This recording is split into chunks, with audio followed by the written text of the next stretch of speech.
The American flag has not been planted on foreign soil to acquire more territory, but for humanity's sake. Those are the words of William McKinley, our 25th president, and the subject of this, the 25th episode of the Dead Presidents Podcast.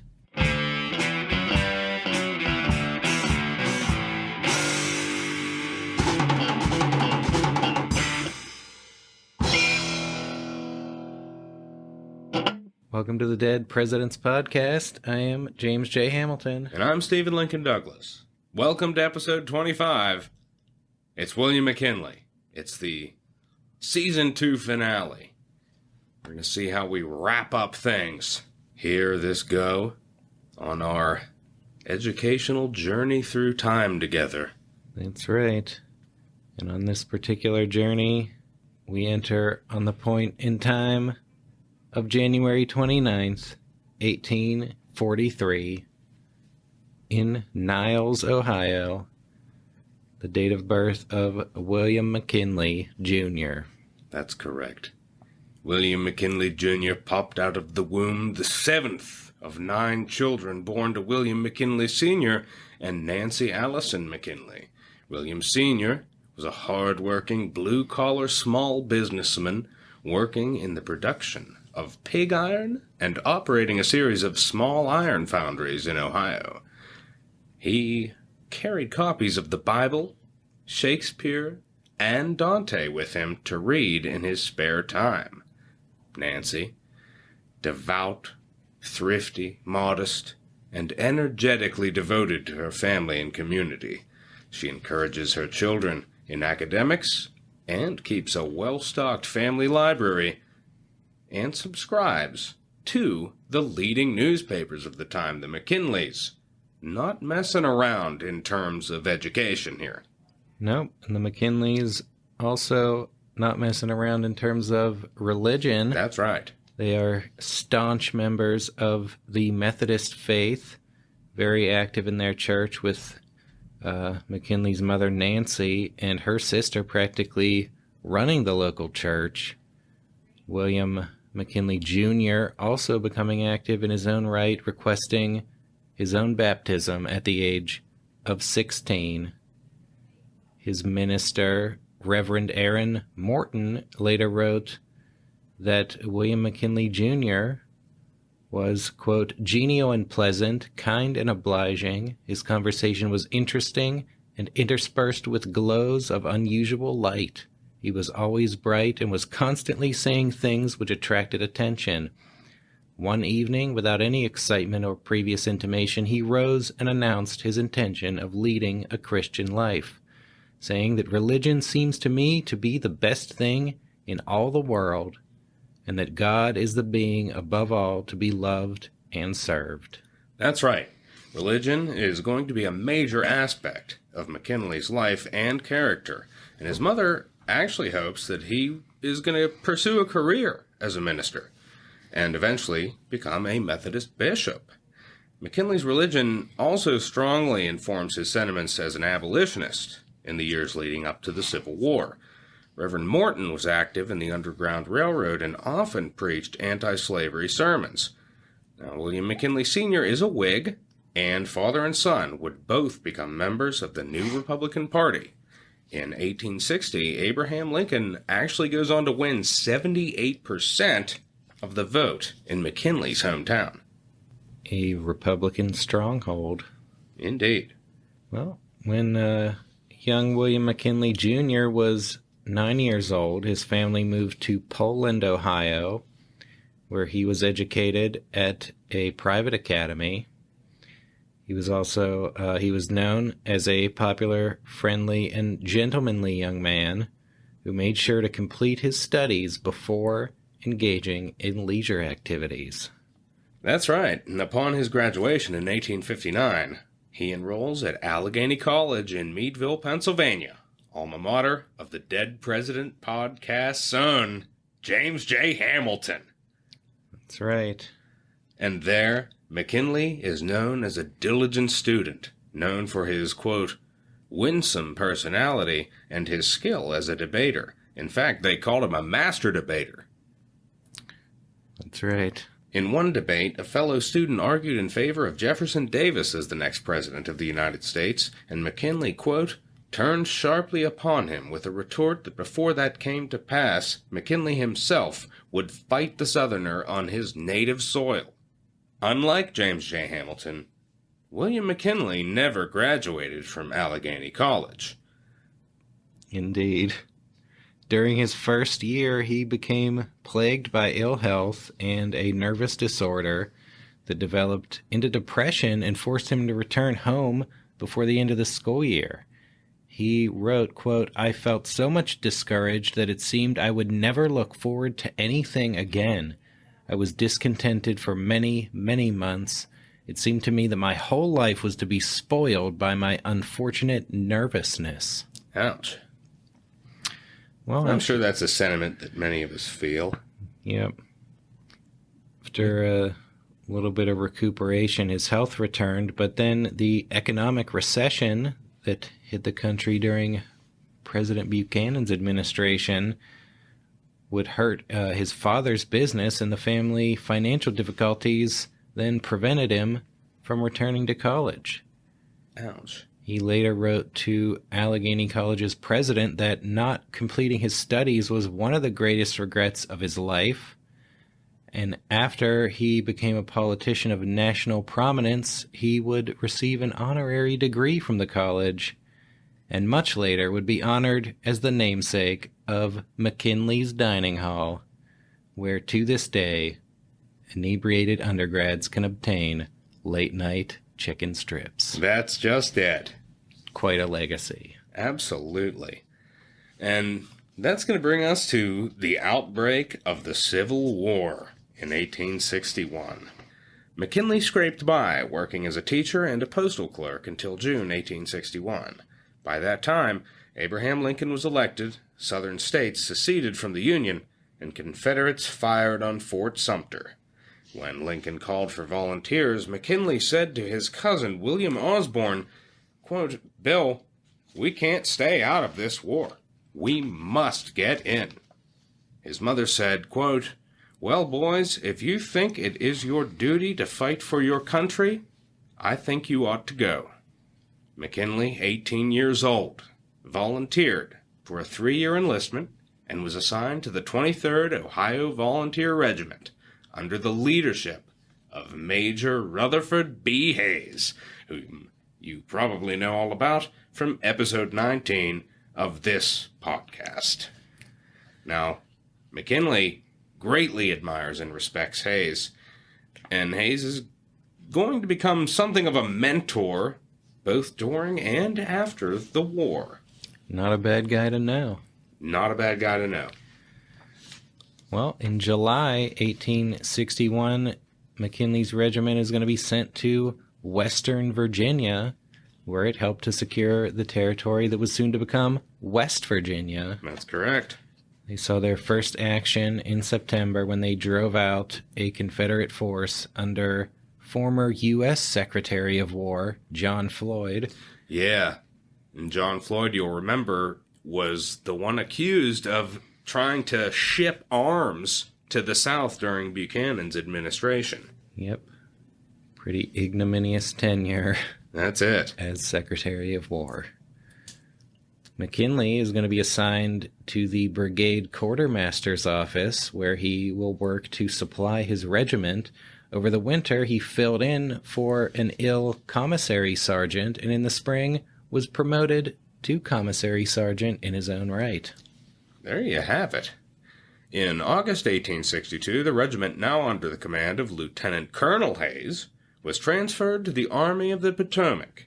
It arrived too late for the Second Battle of Bull Run, but fought at the Battle of South Mountain, in which the Union Army sought to exploit Robert E. Lee's divided army, and in which Hayes suffered a nearly mortal wound.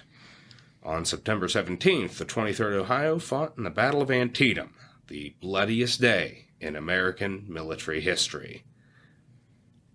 Quite a day for young William McKinley. That's it. Union soldiers were forced to start the battle without breakfast, and by afternoon, Commissary Sergeant McKinley knew that his exhausted comrades were in desperate need of sustenance. He loaded a wagon with food, water, and coffee and advanced through dangerous territory to deliver it to his men, twice ignoring the orders of Union officers who told him it was too dangerous to continue. That's it. And the back of the wagon actually gets struck by a cannonball. But McKinley reached his men, who cheered his arrival, with one veteran exclaiming, quote, "God bless the lad." The commanding major recommended McKinley for a promotion, and Hayes, recently promoted to brevet brigadier general, quickly rising, agreed. McKinley is promoted to second lieutenant, which he later recalled as, quote, "the proudest and happiest moment of my life." Hayes also named McKinley as brigade quartermaster, making him responsible for supplying the entire brigade with all of its needs, except for weapons. Hayes described McKinley as, quote, "an exceedingly bright, intelligent, and gentlemanly young officer." Hayes's brigade returned to West Virginia over the winter, but in late spring 1863 was sent to Ohio, where it helped neutralize Confederate cavalry under John Hunt Morgan, who had staged a massive raid into Ohio. That's it. In spring of 1864, Hayes is going to lead a raid into southwestern Virginia, destroying railroad tracks, salt mines, and lead mines. At the Battle of Cloyd's Mountain, they charged Confederate breastworks and captured the enemy position, though they suffered heavy casualties in fighting that McKinley called, quote, "as desperate as any witnessed during the war." The brigade then engaged in a months-long effort to tamp down Confederate guerrilla activity, engaging in frequent forced marches, and McKinley's skills as a quartermaster were really put to the test here, as the Army is chronically short of food and supplies. McKinley recalled, quote, "we penetrated a country where guerrillas were abundant and where it was not an unusual thing for our men to be shot from under brush, murdered in cold blood." In July, the Union Army was attacked by superior Confederate numbers under Jubal Early and forced to retreat. When Hayes realized that no one had delivered the retreat order to a nearby reserve regiment, he called upon McKinley to undertake the dangerous mission. McKinley galloped his horse through a hail of bullets and exploding shells and delivered the order. When he returned safely with the reserve regiment, Hayes said, quote, "I never expected to see you in life again." Yeah, pretty impressive stuff. McKinley really putting his life on the line here, and in response to that, he's promoted to captain, and he's going to join the staff of General George Crook, who names him as the Army of West Virginia's acting adjutant general, its head administrative officer. In that role, McKinley is charged with delivering high-level orders in the heat of battle, and he's going to have a horse shot out from under him. General Philip Sheridan will take over command of all Union troops in the Shenandoah Valley and lead it to a series of victories over Jubal Early. In one battle, McKinley delivered an order for a general to move a division of troops. Then the general refused to move without direct orders as to the route he would take. And McKinley, in the heat of the moment, took it upon himself to order the general in General Crook's name to take the route that McKinley thought best. The general complied, and the move was made swiftly and successfully. That's a pretty brazen move. Yeah. It ended up working out. McKinley's a young buck here. Mm-hmm. Yeah, that's the kind of thing where if it went wrong, he would be blamed, and that would be disastrous for his career, if not the Army. I guess he weighed that against the potential disaster of the Army with the orders really not being carried out. Yeah, that's just it. And on October 19th, Early surprises the Union Army at Cedar Creek while Sheridan is away. The battle is going pretty poorly when Sheridan arrives and orders a counterattack. McKinley advises Sheridan to exchange his drab overcoat for his officer's uniform so that he would be more visible and better able to inspire the men. Sheridan agrees, and is able to rally the army and turn the tide of the battle. Early's army is destroyed, and the Union takes full control of the Shenandoah Valley. McKinley receives another promotion to brevet major. Yep, McKinley. Quite a daring soldier is William McKinley. Yep, certainly making a pretty substantial contribution. Yeah, and the presidents we've talked about before have mainly been in the role of general. This is, outside of Grant in Mexico. Yeah. I think this is maybe the first time we're seeing, like, a future president in, like, he's, like, going Sergeant York here. Yeah.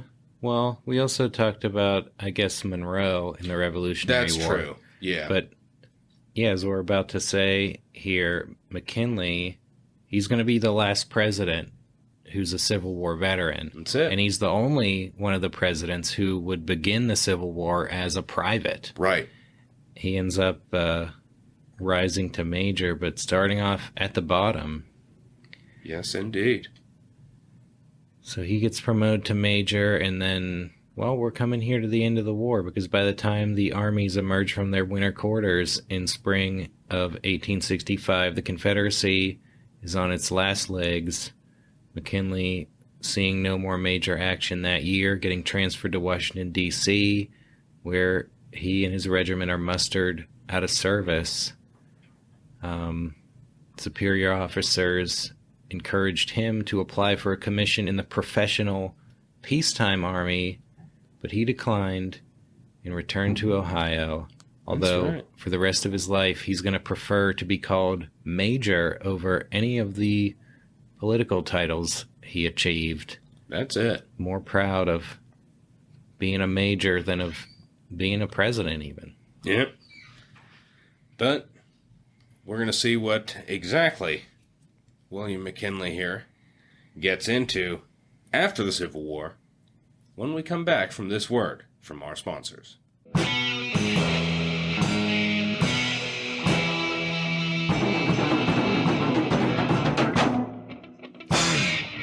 The Dead Presidents Podcast is brought to you in part by Chamberlain's Colic, Cholera, and Diarrhea Remedy.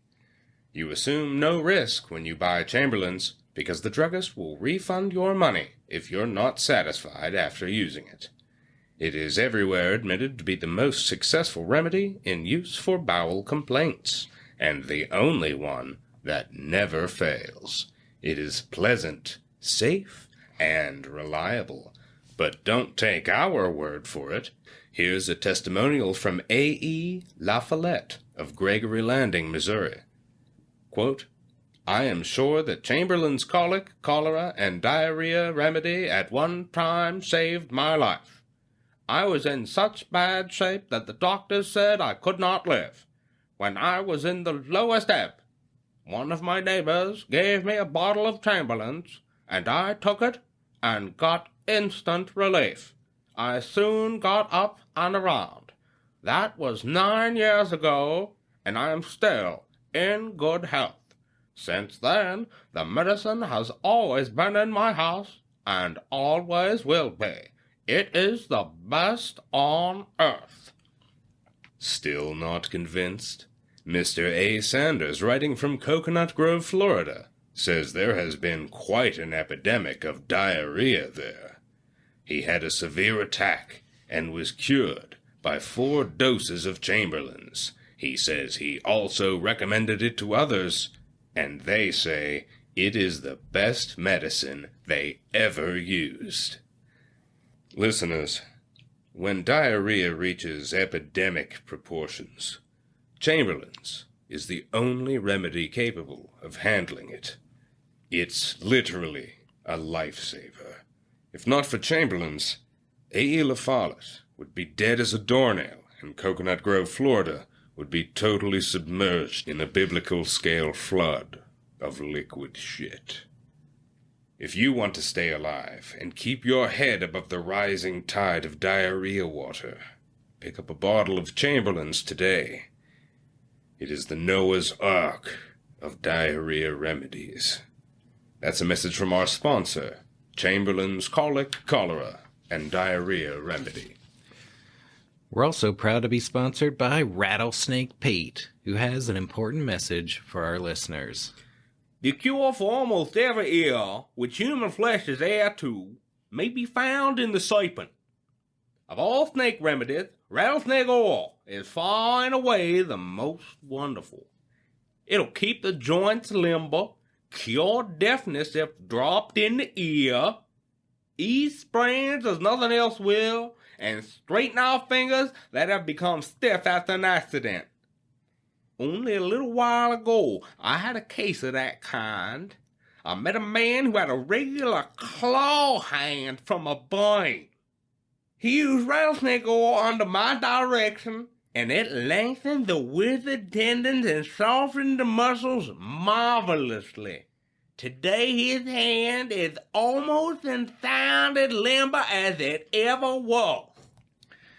Listeners, our sponsor, Rattlesnake Pete, has been bitten by snakes more times than any other man in America, and you know what that means. He knows a thing or two about snakes. Who wouldn't trust a man called Rattlesnake Pete? When he says that snake oil cures deafness, you can take it to the bank. And that's why we're proud to announce that Rattlesnake Pete is the official snake oil salesman of the Dead Presidents podcast. That's right, James. Oh, what's this? I'm being told that Rattlesnake Pete has yet another message for our listeners. Let's hear what he has to say now. I've learned all I know about the cure and power of snakes from the old folks who used to take advantage of it when the country was new. They knew a good deal more about some things than folks today like to give them credit for. There is one of their old remedies that I have never tried, and of course I don't want to give it my endorsement until I have seen the effects myself, but I'm going to try it as soon as I can find a man who needs it and has the sense and the nerve enough to take it. There really isn't any reason why anyone should hesitate at this remedy, and I believe it will infallibly cure consumption. Yet some squeamish persons would object, for it is raw rattlesnake's heart.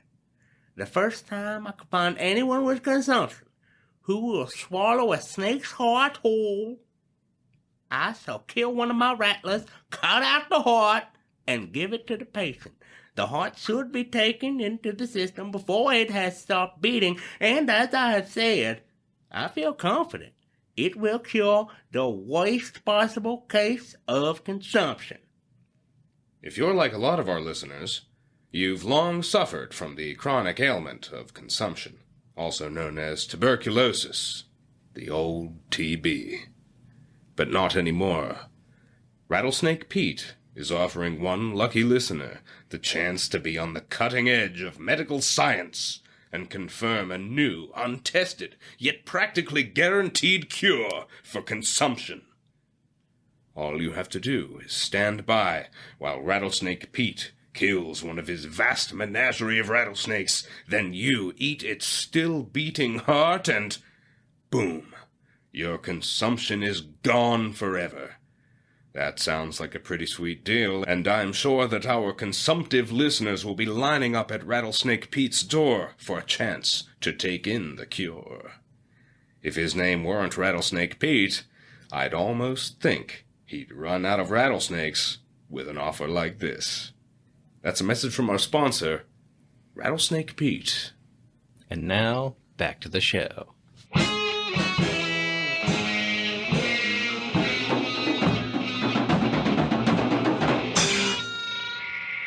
And we're back, ready to dive into McKinley's post-war life. Returning home after the Civil War, McKinley is going to embark on a legal career. He studies law in the office of a local attorney for a year, and then spends a year at Albany Law School, where his roommate recalls that he would often study until 1 or 2 o'clock in the morning. He's taking it pretty serious. McKinley's ambition was to be elected to Congress, just like his Civil War mentor, Rutherford B. Hayes. He's going to be following in Hayes' footsteps in more than one political office. But he's got big dreams coming back from the Civil War. Indeed he does. He gets himself admitted to the Ohio bar in 1867 and moves to Canton, Ohio, the seat of Stark County. He opens a small law office, soon catches the attention of George Belden, a prominent Canton lawyer and former judge who asked McKinley to become his partner. In the courtroom, McKinley's plain-spoken, common-sense approach cut to the heart of his cases and impressed juries and fellow lawyers. That's it. He's going to be active in Civil War veterans organizations, he joins the Freemasons, and he serves as president of the local YMCA. And he becomes superintendent of the Sunday school at Canton's First Methodist Church. In 1868, he's going to campaign for Hayes, who is elected governor of Ohio, and his close relationship with the new governor is going to increase his status among Canton's political elite. That's right, McKinley moving up in the world. In 1869, he gets himself elected Stark County prosecuting attorney, although he will be narrowly defeated for re-election 2 years later. After George Belden's retirement, McKinley will take on even more important and lucrative cases and soon finds himself near the top of the legal profession, both in terms of reputation and income. He buys a small house in Canton, he invests in real estate, and he squirrels away a lot of savings. That's it. And that's going to bring us to marriage and true love, when in 1869... Nice. McKinley meets Ida Saxton, daughter of the rich newspaper owner and banker James Saxton, who lives in the biggest house in Canton. Ida was highly educated in private schools, was an accomplished pianist, and had an aptitude for business, working as the manager of her father's bank. She was charming, witty, flirtatious, and beautiful, and was considered Canton's most eligible bachelorette. McKinley instantly captivated. And she gradually takes notice of him, and is impressed by his huge standing in the community and the admiration her father had for him.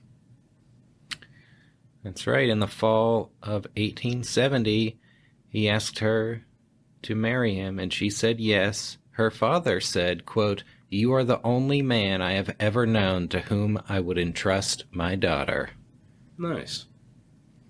McKinley, perhaps one of the best cards in the who would you rather have marry your daughter category on Presidential War. Indeed. I don't think any other president has a quote like that from his father-in-law. Nope. The wedding going to take place on January 25th, 1871. On Christmas Day later that same year, Ida gives birth to their first child, Catherine. A year later, she becomes pregnant again, but then things started to go wrong. Trouble in paradise. That's just it. Ida's mother fell ill and died. Ida struggled through a difficult pregnancy, and her child, named Ida, was born sickly and died of cholera within 5 months. Unfortunately, they weren't keeping on hand any Chamberlain's colic, cholera, and diarrhea remedy. Unfortunately not. Ida then suffered a spinal injury in an accident and was frequently bedridden, with limited ability to walk. She began suffering seizures, and doctors diagnosed her with epilepsy. In 1875, 3-year-old Catherine died from scarlet fever, and Ida is going to suffer a nervous breakdown. As a friend later recalled, quote, "Ida would have died, but William would just not let her go. He nursed her back to health and out of despair, and would remain intensely devoted to caring for her." That's right, as one biographer wrote, quote, "He was tireless in ministering to her mental and physical comfort. He grew soft-voiced and cautious and developed resources of tact. He turned an imperturbable face to the pitying eyes of Canton, and his reserve forbade impertinent questioning. In the presence of other people, McKinley's attitude toward Ida's seizures was so casual as to appear indifferent. He always sat beside her in the dining room or parlor, At the first sign of rigidity, he was alert. He threw his handkerchief or napkin over her convulsed face, removing it when she relaxed. McKinley's matter-of-fact manner forbade a whisper or comment. Wow. Quite a devoted husband. Indeed. He even offered to give up his hopes of a political career to take care of Ida, but she adamantly refused and insisted on supporting him as he pursued his ambitions.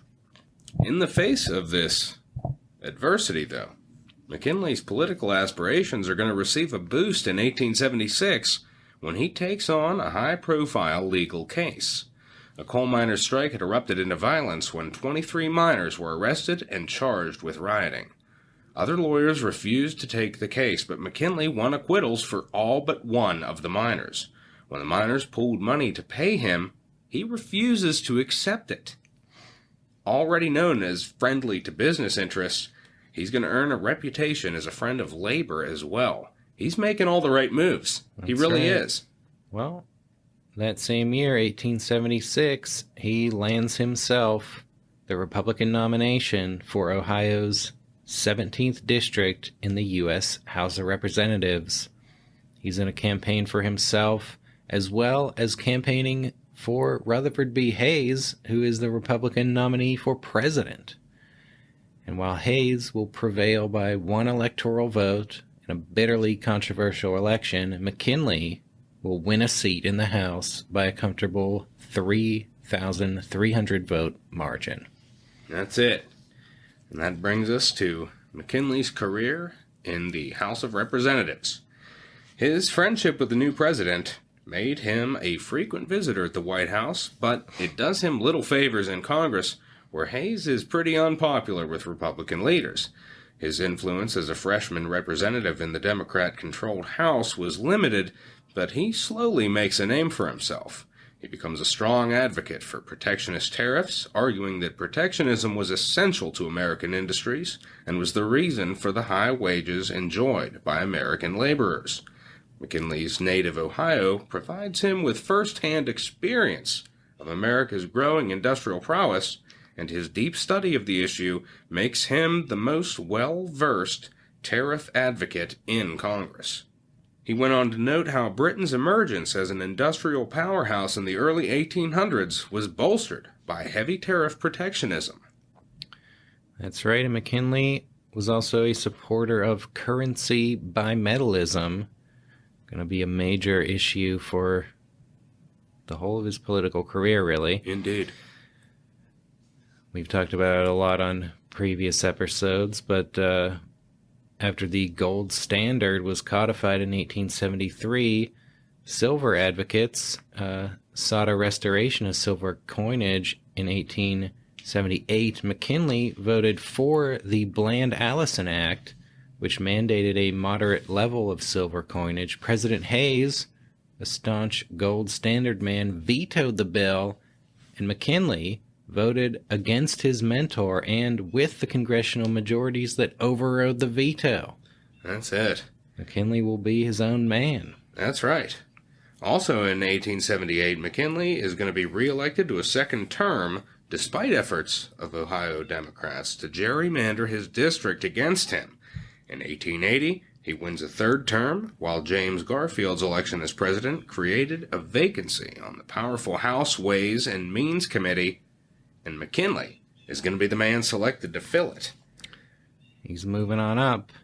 In 1882, Ohio Democrats continue efforts to defeat him, but he won re-election again by just 8 votes. However, his Democratic opponent contested the results, and even though the Ohio state government certified his victory, Democrats in the U.S. House of Representatives opened an investigation into the election, and then in a nearly party-line vote, named McKinley's opponent as the election winner. Yeah. Of course, the Houses of Congress holding the final determination of the qualifications of their members. That's it. So McKinley is going to be out of the House. But then in 1884, he becomes a delegate to the Republican National Convention, serves as chairman of its Resolutions Committee, and then he's going to make a comeback. That year, his former congressional district was once again redrawn, not to his favor, but he will run again anyway, and he's going to win by 2,000 votes. That's it. William McKinley is back in the House, and he's going to rise steadily to a position of leadership within the Republican Party. At the 1888 Republican National Convention, he once again serves as Resolutions Committee Chairman, but he also receives a smattering of votes for the presidential nomination in a wide-open field. Pledged to support fellow Ohioan Senator John Sherman, McKinley gave a floor speech protesting against the votes being cast for him. McKinley is also going to win the admiration of Mark Hanna, a powerful Republican businessman and political financier who broke ties with Ohio's sitting Republican governor, Joseph Foraker, over Foraker's failure to support Sherman at the convention. Hanna is going to become enamored with McKinley and is a major promoter of his future career. Nice guy to know. Indeed. Benjamin Harrison, of course, won the 1888 nomination, and when Republicans recaptured the House in that fall's election, McKinley made a bid to be chosen as Speaker of the House. He's going to lose by only one vote to Thomas Reed of Maine, and his consolation prize will be to be named Chairman of the Ways and Means Committee. There he is going to lead the Republican efforts to pass a new protectionist tariff. McKinley hoping to revive the old idea of Henry Clay's American system. That's it. Seeking to impose tariffs that would do, quote, the greatest good for the greatest number. Yeah, his committee held extensive hearings, and he immerses himself in the minutiae of tariff schedules. McKinley's tariff bill was heavily amended in the Senate and was subjected to intense lobbying by special interest groups. While he doesn't like many of the changes, which result in many higher tariffs than he believed necessary, the eventual bill that became law would be known as the McKinley Tariff. In 1890, Ohio Democrats gerrymandered McKinley's district once again, producing a district where Democrats had an advantage of 3,000 in voter registrations. Democrats also hired agents to travel the district, offering tin cups for sale at outrageous prices while blaming the McKinley Tariff. What a tactic. That's pretty funny. Indeed. Like this tin cup, it costs $100 thanks to McKinley. Right. Hey, I'm a door-to-door salesman. You want to buy this tin cup? How much? $750. You believe it? It's because Bill McKinley. Well, McKinley is going to campaign vigorously, though he will lose. The margin will be only 300 in that heavily Democratic district. It's not a bad showing. Yeah, McKinley basically won a moral victory because Republicans did win a statewide majority that year, and he becomes the instant favorite to challenge the Democratic governor in the following year's election. That's just it. With ex-Governor Foraker's blessing, McKinley wins the Republican gubernatorial nomination by acclamation and goes on to defeat Democratic incumbent James Campbell in 1891 by 20,000 votes. A pretty solid victory. Yep. He begins his 2-year term in January 1892.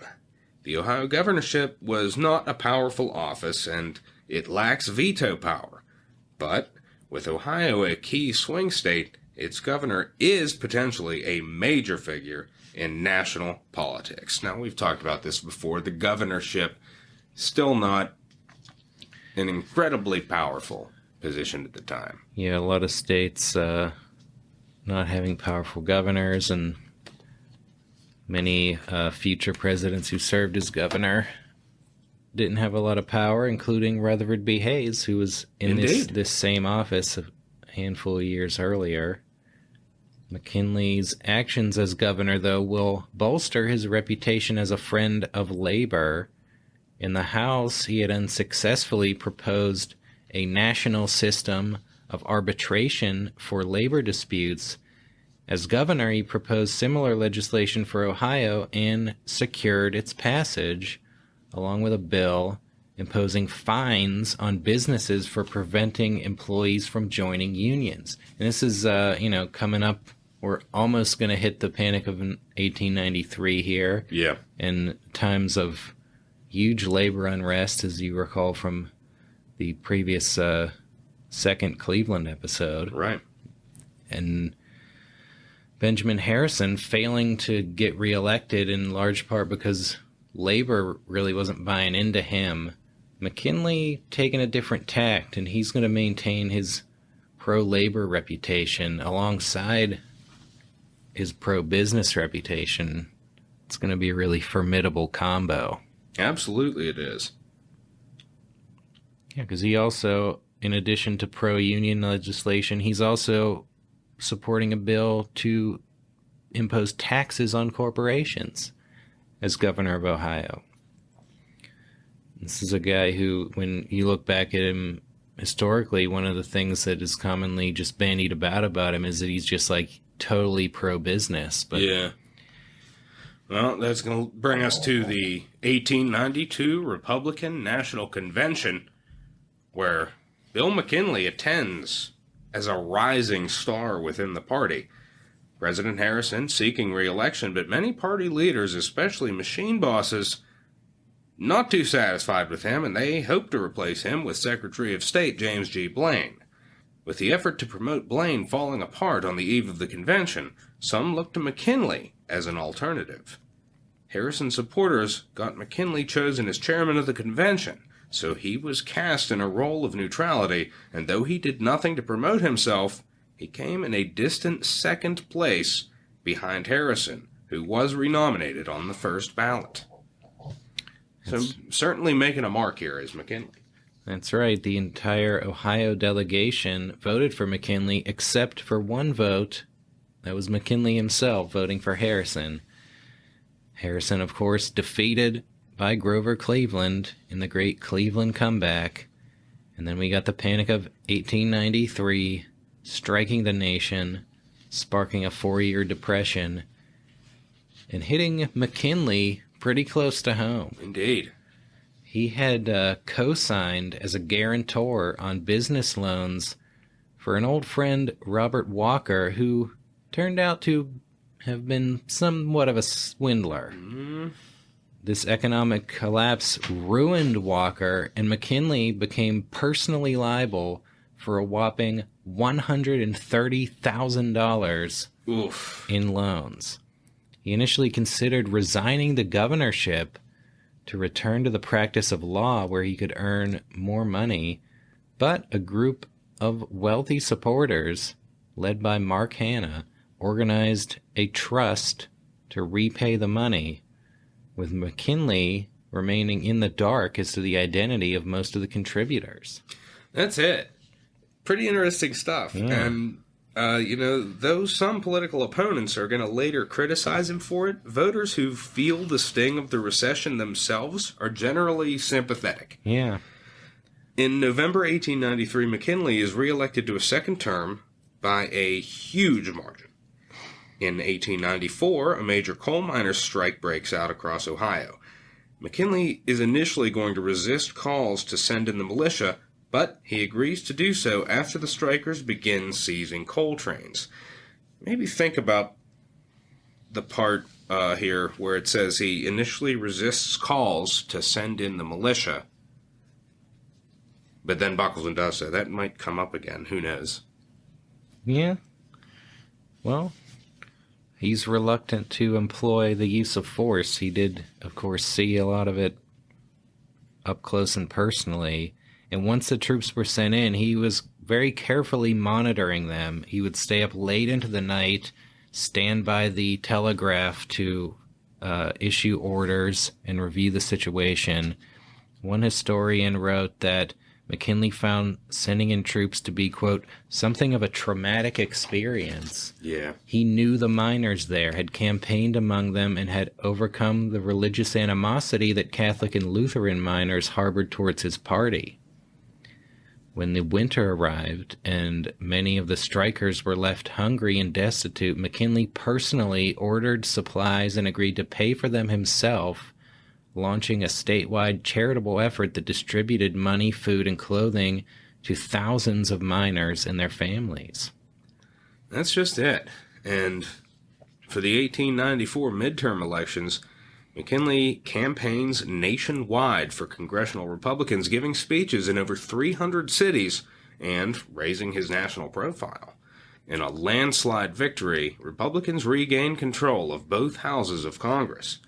In 1895, rather than seek a third term as governor, McKinley supported an ally of Joseph Foraker to replace him and supported Foraker for U.S. Senate, thereby uniting the Ohio Republican Party behind his presidential ambitions. Yep, all the pieces falling into place for William McKinley. He knows the pieces fit because he watched them fall away, James. That's true. And he's going to come into the 1896 Republican convention with, in a better position than really any other Republican other than an incumbent president in really the history of the Republican Party. Yeah. Just kind of clearing the field. He comes in as the obvious front runner. He's got the financial and organizational support of Mark Hanna. Yeah. And McKinley very quietly built a formidable campaign structure. His potential opponents, not any really, big names to speak of. You got House Speaker Thomas Reed of Maine, Iowa Senator William Allison. They go out there to try to drum up some support for themselves, and they find nothing but enthusiasm for McKinley. Yeah. He got in there ahead of everyone. They're really unable to get their campaigns off the ground.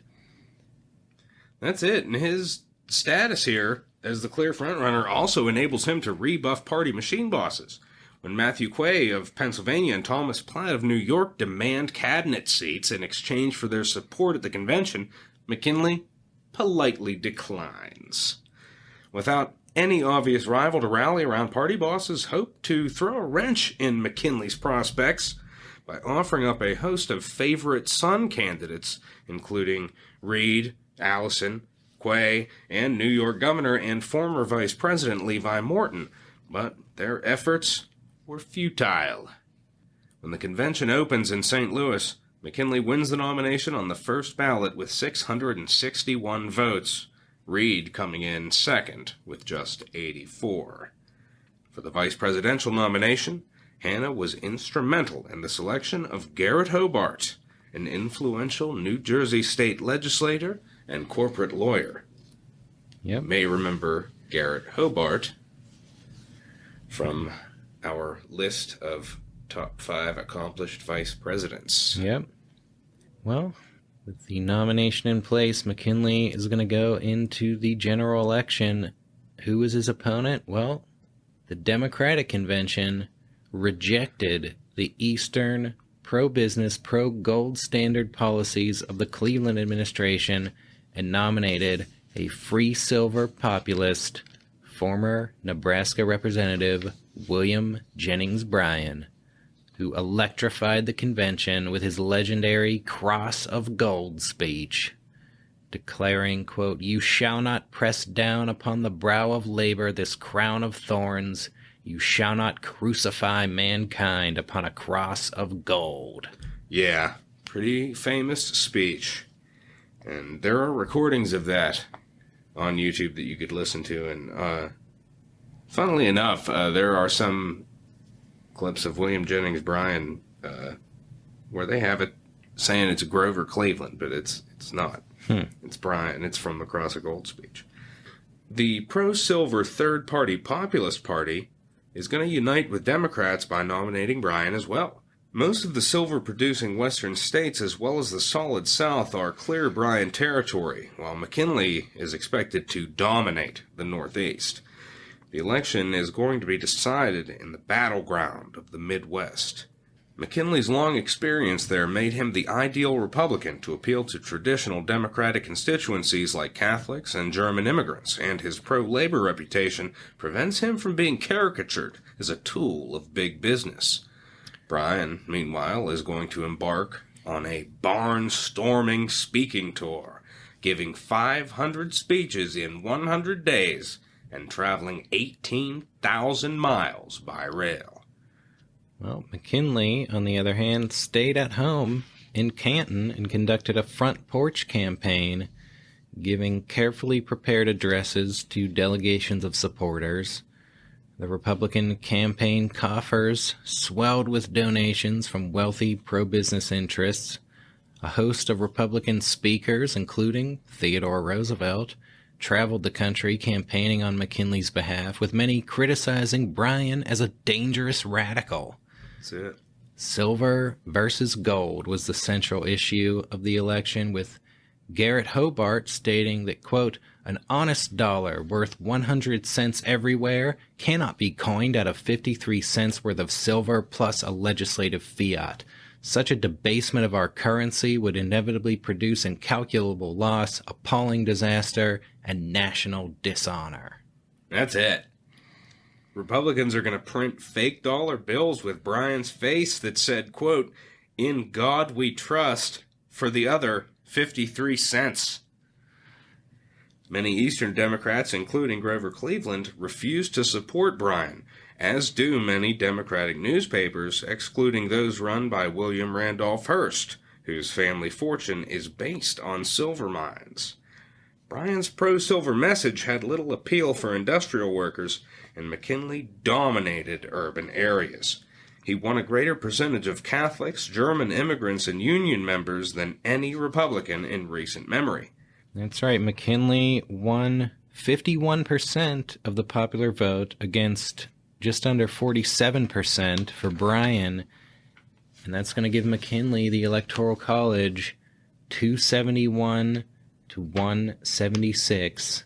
Bryan carried the former Confederate South and won every western state except California and Oregon, while McKinley swept the Northeast and the Midwest, winning the key battlegrounds of New York, Indiana, Illinois, and Ohio. He was also the first Republican ever to win Kentucky. Wow. Republicans also retain control of both houses of Congress. Looking good for Bill McKinley here. Indeed, the 1896 election, often considered as a major political realigning election. Other realignment elections also include 1800, 1828, 1860, and 1932. All but one of those our listeners know well. Mm-hmm. So that's it. William McKinley, what a rise. Now going to be 25th President of the United States. And we'll see how he takes to it after these messages. Thanks for listening.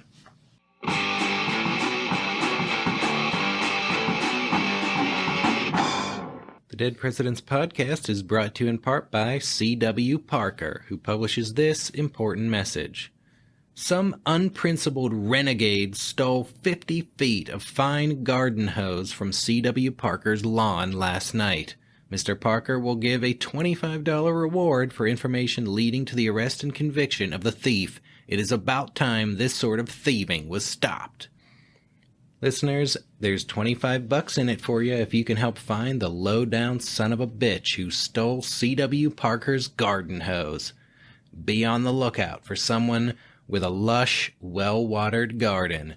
The shady culprit is most likely out there right now, basking in the glory of a flourishing oasis of flora and foliage, while poor Mr. Parker's parched and desiccated plants dry up, turn brown, and wither away. That's a message from our sponsor, C.W. Parker. Now a message from our sponsor, the Board of Trustees of the Evansville School District. A reward of $25 will be paid to any person giving information that will lead to the arrest and conviction of the parties who broke into the Evansville schoolhouse and destroyed school apparatus and befouled the floor on or about the 28th of last month, by order of the Board of Trustees of Evansville School District. Listeners, when our sponsor says befouled the floor, it's a polite way of saying that some utterly depraved individual or individuals dropped trow and took a big, steamy dump on the floor of this fine educational institution. The only clue we have to go by at this point is that the guilty party must have eaten corn some time in the 24 hours preceding this most heinous crime. If you can help bring to justice the vile and shameless miscreants responsible, that $25 reward will be yours. That's a message from our sponsor, the Board of Trustees of Evansville School District. We're also proud to be sponsored by P.J. Wesson, who publishes this important message.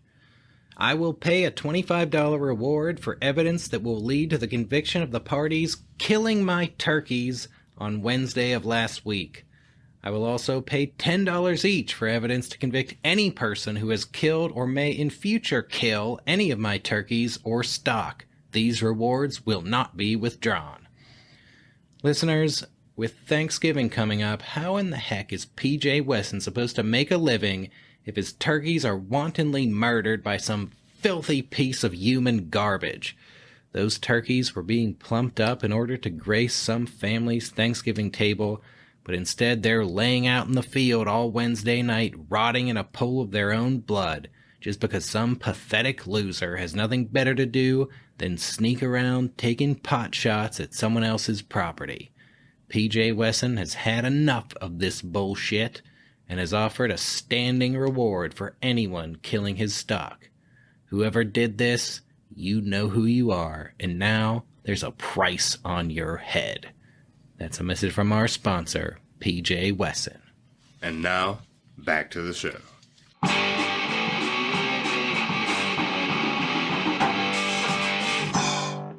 And we're back, ready for William McKinley to be inaugurated as our nation's 25th chief executive. McKinley going to take office on March 4th, 1897. In his inaugural address, he advocates increased tariffs alongside free trade reciprocity. He favors sound money and negotiations for an international agreement on currency bimetallism. He warns against foreign intervention, saying, quote, "We want no wars of conquest. We must avoid the temptation of territorial aggression. War should never be entered upon until every agency of peace has failed. Peace is preferable to war in almost every contingency." He also praised international arbitration as the means for settling disputes. Well, there might be more international disputes than can be arbitrated. That's just it. Something's brewing behind that comment by McKinley. We're going to get into that soon. Absolutely, but McKinley's got to get down to brass tacks. He's got to make some appointments. There's a cabinet to build. Yeah, and his cabinet choices are going to include a couple appointments that are going to cause trouble down the road for him. He wanted Senator William Allison for Secretary of State. Allison turned him down, so McKinley names Senator John Sherman. In doing so, he dismissed concerns that the aging Sherman had lost a step mentally. Of course, John Sherman, brother of William Tecumseh Sherman. That's right. Taking the Secretary of Stateship as the crowning achievement of his career. The Sherman appointment, there was also kind of an ulterior motive to that because, well, you know who wanted Sherman for Secretary of State the most was Mark Hanna. Yeah. Because he wanted to take Sherman's place in the U.S. Senate, which is promptly what happened. He had a clever little scheme cooked up, did he? That's right. And then you got War Secretary McKinley naming Russell Alger, the former Michigan governor, who had been a strong supporter of McKinley's presidential campaign. Alger served as a colonel in the Civil War, was promoted to brevet major general at the war's end, but his performance as War Secretary is going to leave much to be desired, as we may see. Yeah, that's it. Other appointments a little bit more successful. As Treasury Secretary, McKinley named Lyman Gage, a highly respected Chicago banker. As Navy Secretary, he names his friend, the popular former Massachusetts Governor and Congressman John D. Long. McKinley gave in to pressure from a long parade of friends recommending that he name New York Police Commissioner Theodore Roosevelt as first Assistant Navy Secretary. Now, Roosevelt had been an energetic campaign surrogate, and, as author of the scholarly history The Naval War of 1812, was well-versed in naval affairs. Interesting appointment. Indeed. We also got future Vice President Charles Dawes, who was one of McKinley's closest advisors, being named Comptroller of Currency. And then you got John Hay, diplomat, best known as the former private secretary of Abraham Lincoln. Yeah, you remember Hay and Nicolay. Well, Hay is going to be named U.S. Minister to Britain. McKinley also going to appoint numerous labor union leaders to important government posts, following through on his pro-labor reputation. That's it. And with the team assembled, it's time to get down to business. And one of the first priorities is raising tariffs. In 1894, the Democratic Congress had lowered tariffs, though not nearly as much as President Cleveland had hoped. Representative Nelson Dingley of Maine, who had turned down McKinley's offer to become Treasury Secretary in order to remain as House Ways and Means Committee chairman, took the lead on tariff reform. On July 24, 1897, McKinley signs into law the Dingley Act, which raised tariffs on many articles, including wool, sugar, and linens. I almost read that as wood, because it would have been like a sexual joke. Yeah. The Dingley Act, which raised tariffs on wood, because of an erection. Yeah, the average tariff rate was over 50%, the highest in U.S. history, and the Dingley tariff would remain in effect until its revision in 1909, making it the longest-lasting tariff in American history. McKinley delivered on his promise of tariff protectionism, and arguably as a result, American industries are flourishing. Yeah. They're continuing to flourish. The Depression that begun with the Panic of 1893 coming to an end in 1897, and the economy is going to boom. Yeah. American exports will nearly double from $833 million in 1896 to $1.5 billion in 1901. An exceptional sum. That's really something and much needed. Indeed.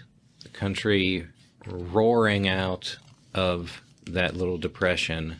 That's which was the biggest in American history at the time, and absolutely, it's going to be followed by one of the biggest booms McKinley's going to get credit for.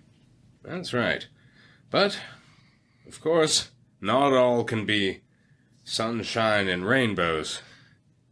Yeah. In 1895, Cubans launch a war of independence against their Spanish colonial government. American public opinion sympathizes with the rebels' cause, and President Cleveland had resisted calls for American intervention, issuing a neutrality proclamation. McKinley enters office hoping to avoid war and negotiate a peaceful resolution, preferably with the Spanish granting Cubans their independence.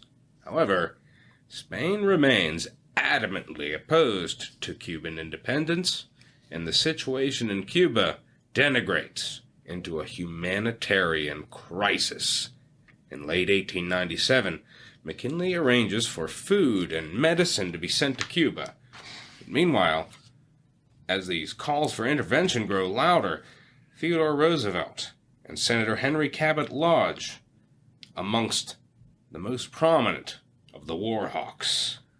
McKinley remains resistant, saying, quote, "I shall never get into a war until I am sure God and man approve. I have been through one war. I have seen the dead piled up, and I do not want to see another." Well, in January 1898, McKinley agreed to send the Navy ship USS Maine to Havana to ensure the protection of American citizens and American interests. And on February 15th, the Maine was rocked by a huge explosion and sank, resulting in the deaths of 261 out of its crew of 350 sailors. McKinley ordered an investigation into the cause of the explosion. Meanwhile, William Randolph Hearst's New York Journal and Joseph Pulitzer's New York World, in what would later be called yellow journalism, led the charge in stoking American outrage with headlines like "Spanish Murderers" and "Remember the Maine, to hell with Spain." That's just it. Business interests are going to remain opposed to the war, but on March 28th, when the Navy's investigation concludes that the Maine explosion was caused by an underwater mine, war became inevitable. Yeah. Now, side note here, they've later gone back and said they're unsure about that. Yeah, there was a later investigation that concluded that it was an internal malfunction causing the explosion, and the cause is disputed to this day. Indeed. But at the time, it was being blamed on the Spanish, and they're going to have to pay. Yeah. Vice President Hobart advising McKinley, quote, "I can no longer hold back action by the Senate. They will act without you if you do not act at once." McKinley himself was among the last holdouts, but on April 11th, 1898, he asked Congress for authority to send troops to Cuba. Congress passed a joint resolution supporting Cuban independence, demanding Spanish withdrawal, and disclaiming any intent to acquire Cuba as an American possession. When the U.S. Navy initiated a blockade of Cuba, Spain declared war on the United States, and Congress responded with its own declaration of war. That's it. We got the Spanish-American War. And how's McKinley gonna act as a war president? Well, McKinley's kind of like a 50-year later James K. Polk. He's hands-on. He takes advantage of modern technologies like the telegraph and remains in constant contact with soldiers in the field. Imagine what Polk could have done if that had been the case. Yep. He's going to establish a White House war room and holds daily meetings with the Secretaries of War in the Navy and top military officers. With the lackluster performance of Secretary of War Alger and Secretary of State Sherman, McKinley personally directed much of the business in those departments. Sherman is going to go on to resign on grounds of ill health, and he'll be succeeded by the first Assistant Secretary of State William Day, a lawyer from Canton and a close friend of William McKinley, who would later be named to the Supreme Court. After the war, John Hay would take over the State Department, and after Alger was politely asked to resign, Elihu Root was named War Secretary. It's going to be a formidable cabinet coming into place. But meanwhile, we're at war. And on May 1st, 1898, the Spanish-American War got off to a great start when the U.S. Navy's Asiatic Squadron, under Commodore George Dewey, attacked the Spanish Pacific Squadron at Manila Bay in the Philippines, which was another Spanish colonial possession. And this is where that naval modernization policy we've been talking about in the Garfield, Arthur, Cleveland, Harrison, and Cleveland episodes will finally come to fruition. That's just it. Commodore Dewey proceeds to sink the majority of the Spanish fleet while suffering negligible casualties himself, thereby establishing total U.S. naval dominance over Spain and the Pacific, something that would have been unthinkable in an earlier time. Oh, yeah. Dewey transported the exiled Filipino rebel Emilio Aguinaldo back to the Philippines, and his revolutionary forces quickly took control of the country, issuing a Declaration of Independence on June 12th. On June 20th, the U.S. Navy accepted the surrender of the virtually undefended Spanish-held island of Guam, also in the Pacific. Meanwhile, U.S. ground forces invaded Cuba with 15,000 men, including 4 African-American regiments known as the Buffalo Soldiers. Buffalo Soldiers! As well as the 1st U.S. Volunteer Cavalry, the so-called Rough Riders, led by Colonel Leonard Wood and Lieutenant Colonel Theodore Roosevelt, who had resigned from the Navy Department to seek frontline combat. That's it. On July 1st, at the battles of El Caney and San Juan Hill, American forces overran Spanish defensive positions, though they suffered heavy casualties by launching brazen frontal assaults against the outnumbered but entrenched defenders. On July 3rd, at the Battle of Santiago de Cuba, the U.S. Navy sunk the entire squadron of Spanish ships stationed in Cuba. On July 25th, after a 2-month naval blockade of Puerto Rico, the U.S. Army invaded the island with 1,300 troops and, within 2 weeks, ejected the Spanish with minimal casualties. Hostilities ended on August the 12th with the signing of a preliminary peace protocol. Now, while the U.S. suffered less than 400 combat deaths, approximately 2,500 men will die from disease, including yellow fever and heat exhaustion. The quick and overwhelming victory made the war tremendously popular with the American people. Writing to Theodore Roosevelt, John Hay called it, quote, "a splendid little war." Others called it Hearst's War. William Randolph Hearst and his newspaper propaganda really goaded the American public into a furor of support for this war. McKinley initially resistant, but bows down in the end. Well, and it worked out about as good as a war can. That's it, because now we become empire. Yeah. Well, and when we talk about, like, the Civil War, when the Civil War breaks out and some people think, oh, this war is going to be over quick. Same thing with, like, World War I. Some people think we'll be on by Christmas. It's going to be a splendid little war. Like, this is the kind of war they're thinking of. And this one went that way. Yeah, that it did. Well, the peace protocol required Spain to grant Cuban independence and cede Puerto Rico and Guam to the United States. It also allowed the United States to occupy Manila Bay pending the final treaty. So they got to figure out what to do with the Philippines. Yeah. So McKinley's cabinet disagreed about whether the U.S. should annex the Philippines. Public opinion generally favoring it, but a burgeoning anti-imperialist movement, which included such prominent names as William Jennings Bryan and Grover Cleveland, spoke out against it.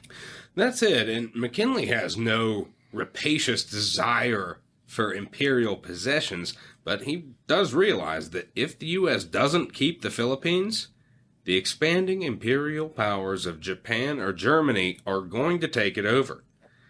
These would-be empires are poised to challenge the unofficial but solidifying alliance of the U.S. and Britain, whose respect for American power was greatly increased by its decisive show of force against Spain. Well, on December 18th, the U.S. and Spain signed the Treaty of Paris, by which Spain gave up claims to Cuba, and the United States annexed Puerto Rico, Guam, and the Philippines, paying Spain $20 million in exchange. Interesting parallel to the Mexican-American War. Yeah. Where we win, take the territories by force, and then pay for them anyway. Mm-hmm. Anti-imperialist sentiment in the Senate made it difficult to obtain a 2/3 majority to ratify the treaty, but Mark Hanna and Henry Cabot Lodge led the efforts and would obtain ratification on February 6th, 1899.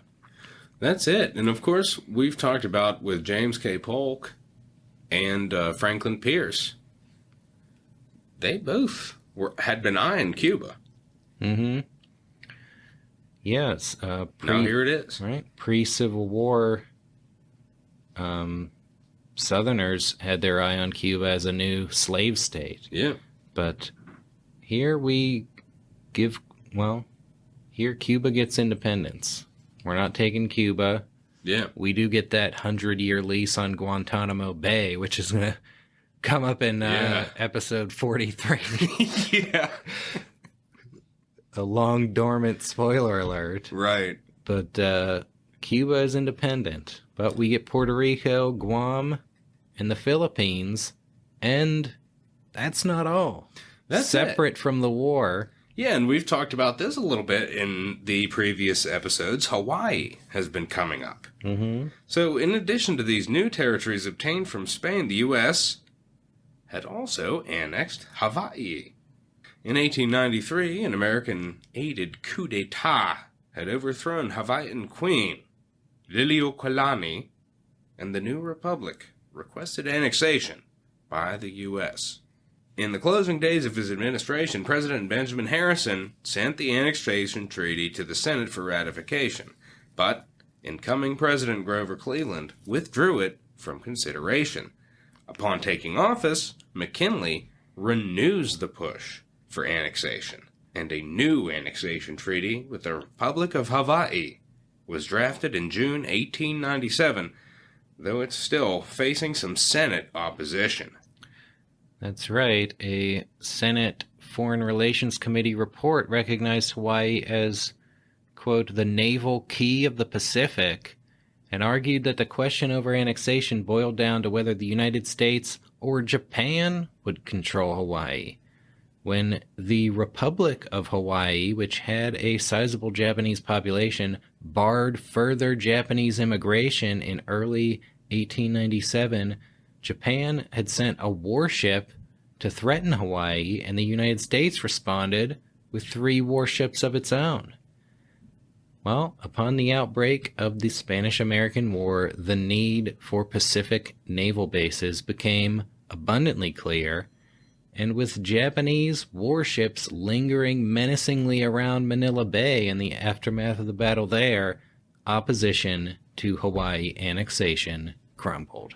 That's it. The Senate's going to approve the annexation treaty on July 7th, 1898, while war with Spain is still underway. Hawaii becomes a U.S. territory and critical naval base, especially during World War II, and is admitted to the Union as the 50th state in 1959. Yeah, these are the opening moves toward U.S. imperial presence abroad and the U.S. Role on the national stage, and you can see how the McKinley's eye is kind of looking ahead prophetically to clashes with Germany and Japan. Yeah. Which, spoiler alert, will be coming up. Indeed. In the 20th century.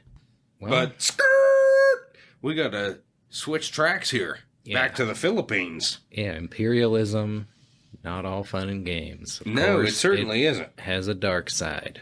Indeed it does. On February 4th, 1899, 2 days before the Senate ratifies the Spanish Peace Treaty, violence erupts in the Philippines between the American occupying forces and native Filipinos, who feel betrayed by the Americans who had replaced their Spanish colonizers and were now denying them independence. And there's some actually truly brutal stories about American violence over there. Yeah, there was a lot of violence. American barbarism. Mm-hmm. A lot of violence to go around over there. In December, McKinley had issued a proclamation stating a policy of, quote, benevolent assimilation, substituting the mild sway of justice and right for arbitrary rule in the interest of the greatest good of the governed. And McKinley instructed the U.S. military commander, quote, to announce and proclaim in the most public manner that we come not as invaders or conquerors, but as friends, to protect the natives in their homes, in their employments, and in their personal and religious rights. McKinley believed that the Philippines were not ready for self-government and that independence would result in anarchy that was worse than Spanish rule and would expose the Philippines to takeover by Japan or Germany. That's it. The American policy is that independence would be granted at a future date, after a period of, let's say, American tutelage. Yep. The Filipinos wanted none of it. And on June 1st, 1899, the First Philippine Republic under President Emilio Aguinaldo declared war on the United States and launched a guerrilla campaign, hoping to inflict enough damage to induce the U.S. to withdraw. McKinley's triumphant re-election in 1900, spoiler alert, demoralizes the insurgents, as did President Aguinaldo's capture and surrender in March of 1901. That same month, Congress established civil government in the Philippines, and McKinley appointed a federal judge, William Howard Taft, as civilian governor and instituted free public schools throughout the country. The violence is going to continue for another year, but on July 1st, 1902, after McKinley is no longer president, spoiler alert, the War Secretary declared that the insurgency had ended. Yep, in all, 4,200 Americans and 20,000 Filipinos died in the fighting, while approximately 200,000 Filipino civilians died as a result of famine and disease, including a cholera epidemic. Once again, could have used some Chamberlains. That's it. In 1934, Congress agreed to grant Philippine independence in 10 years. Of course, World War II intervened, and Japan occupied the Philippines from 1941 to 45, and then in 1946, the United States finally officially recognized Philippine independence. That's it. And we've got more topics on the international stage. Yeah, indeed we do. This is for dedicated listeners to the show. We're talking about foreign policy issues more than any president, certainly since well before the Civil War. Yeah. But it's going to become a trend hereafter. That's the truth.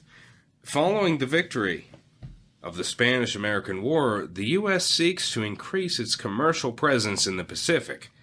Previously, isolationist China had been open to foreign trade, not entirely voluntarily, in the 1830s and 40s, with the U.S. establishing trade relations in 1843 during the Tyler administration, as you'll remember from episode 10.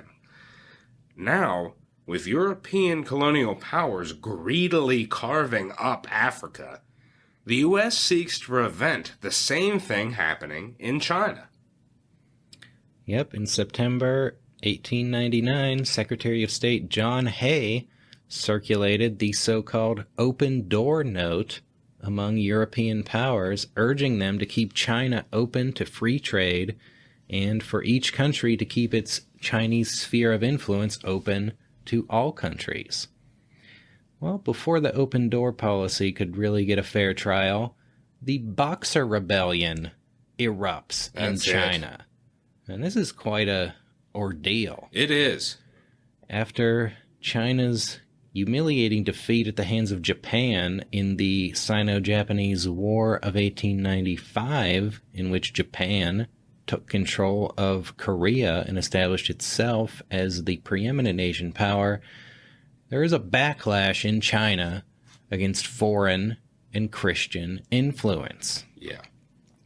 In 1899, a secret society called the Society of Righteous and Harmonious Fists, known in English as the Boxers because many of its members practiced martial arts, they launched a wave of terror across northern China, resulting in the deaths of 32,000 Chinese Christians and 200 Western missionaries, as well as their companions. And in June 1900, the Boxers are going to storm the capital of Beijing and besiege the approximately 1,000 foreigners who had taken refuge in the diplomatic legation quarter. McKinley is going to send over 3,000 American troops from the Philippines to join an 8-nation coalition relief force. The Chinese Empress sided with the Boxers, declaring war on all foreign powers. Basically, they went to war against the world. Wow. The Allies fight their way into Beijing and relieve the siege on August 14th, and the Empress's court is forced to flee the capital. The Allies occupied the area around Beijing for a year and forced the Chinese to agree to pay huge reparations. After the rebellion, Hay reaffirms the open-door policy with a second note, but it has little practical effect as Japan quickly becomes the most dominant influence in China. McKinley is going to be criticized by congressional Democrats for sending troops to China without seeking congressional approval, and the move is considered a precedent for the expansion of presidential war powers. Wow. You got the U.S. taking a bigger role. Kind of another Polk move there, right? Yeah, indeed. Presenting Congress with a fait accompli. Well, yeah. Our troops are in China now. Yeah. Get used to it. Well, pretty that's much the thing. America becoming an imperial power and the presidency taking a step towards the imperial presidency. That's just it. Well, we got even more big moves happening abroad. Part and parcel with that expansion of American influence in the Pacific is that long-held dream of a canal across Central America. And this goes back to Zachary Taylor in episode 12, James. That's right. A succession of presidents had sought unsuccessfully to renegotiate Zachary Taylor's 1850 Clayton-Bulwer Treaty, by which the U.S. and Britain had agreed to joint control of any prospective canal, and which had long been an impediment to getting a canal built by either or nation. Right. And then in 1900, Congress was poised to push ahead with a unilateral canal in violation of the treaty. And at that time, Secretary of State John Hay finally secured British agreement to American control of a canal. However, Yep. the Senate disapproves of the proposed Hay-Pauncefote Treaty because it bars the U.S. from fortifying the canal, and it seems to prohibit the U.S. from closing the canal even in times of war. The Senate ratified an amended version that Britain had not agreed to, and Hay renegotiates the treaty and secures British agreement to allow U.S. fortification and closure in wartime, provided that all nations would be allowed access during peacetime.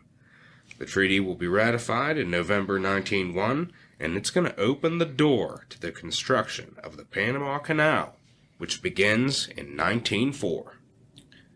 Yeah, here in 1901, they were thinking Nicaragua for the location of a canal, but the canal location issue will be the subject of a future episode. Indeed.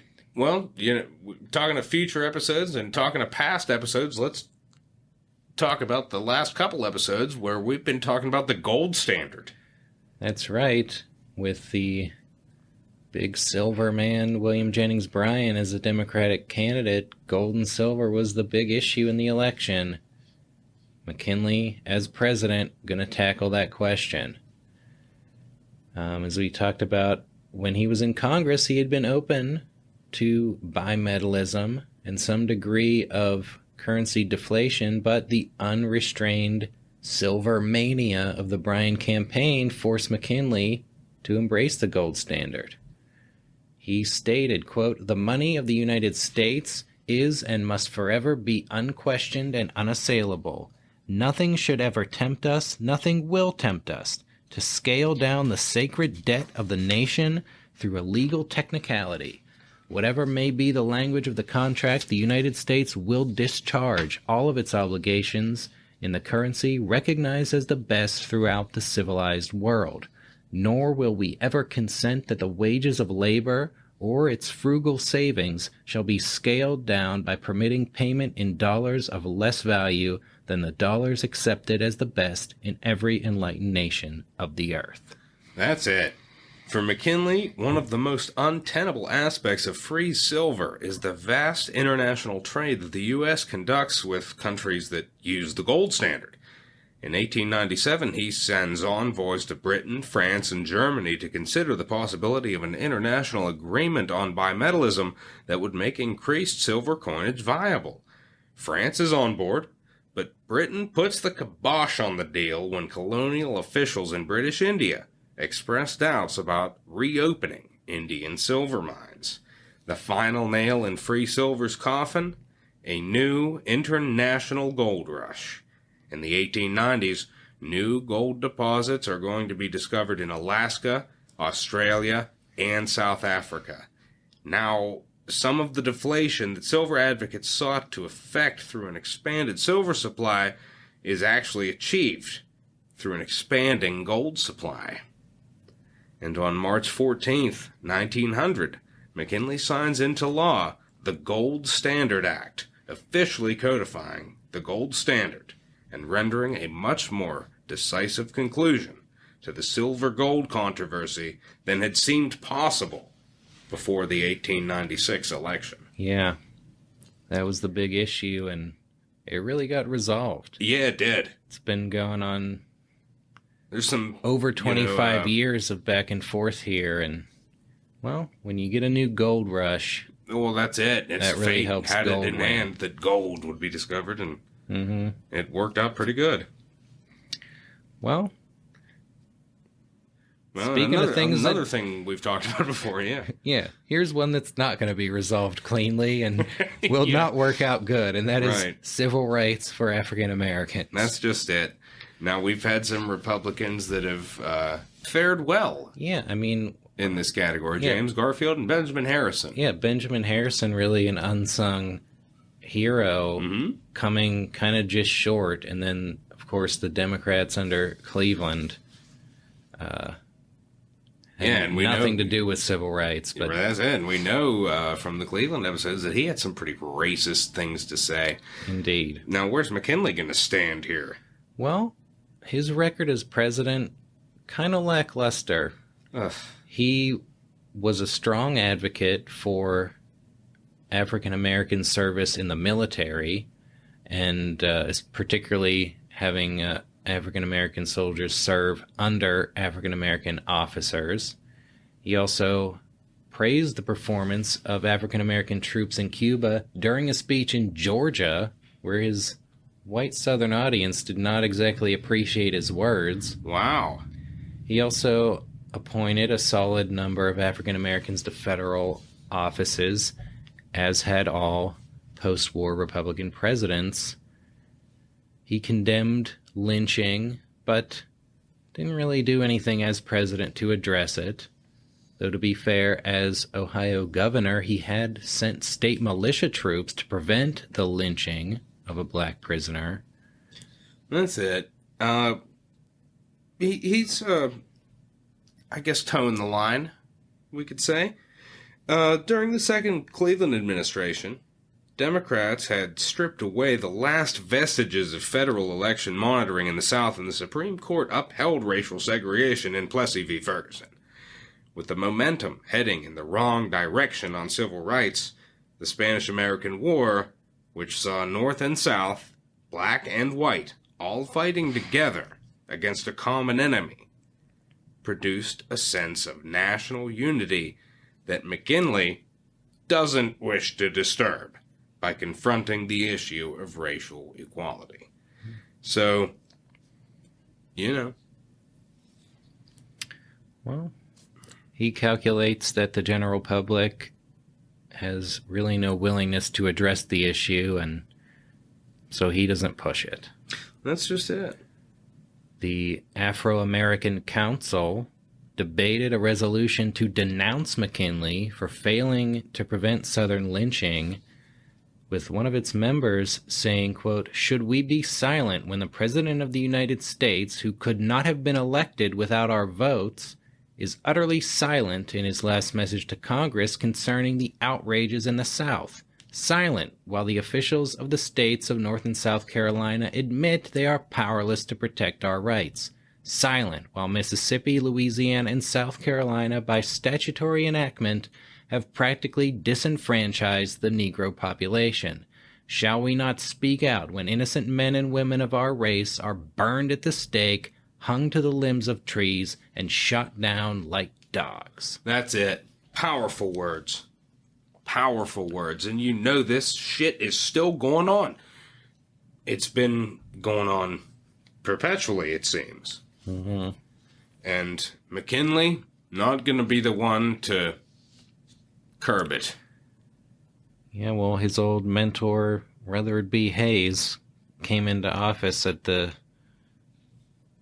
the kind of acceptance that the public is done addressing this and just kind of taking the hands-off approach to the South. And, of course, we know what is going to happen in the South without federal intervention. That's right.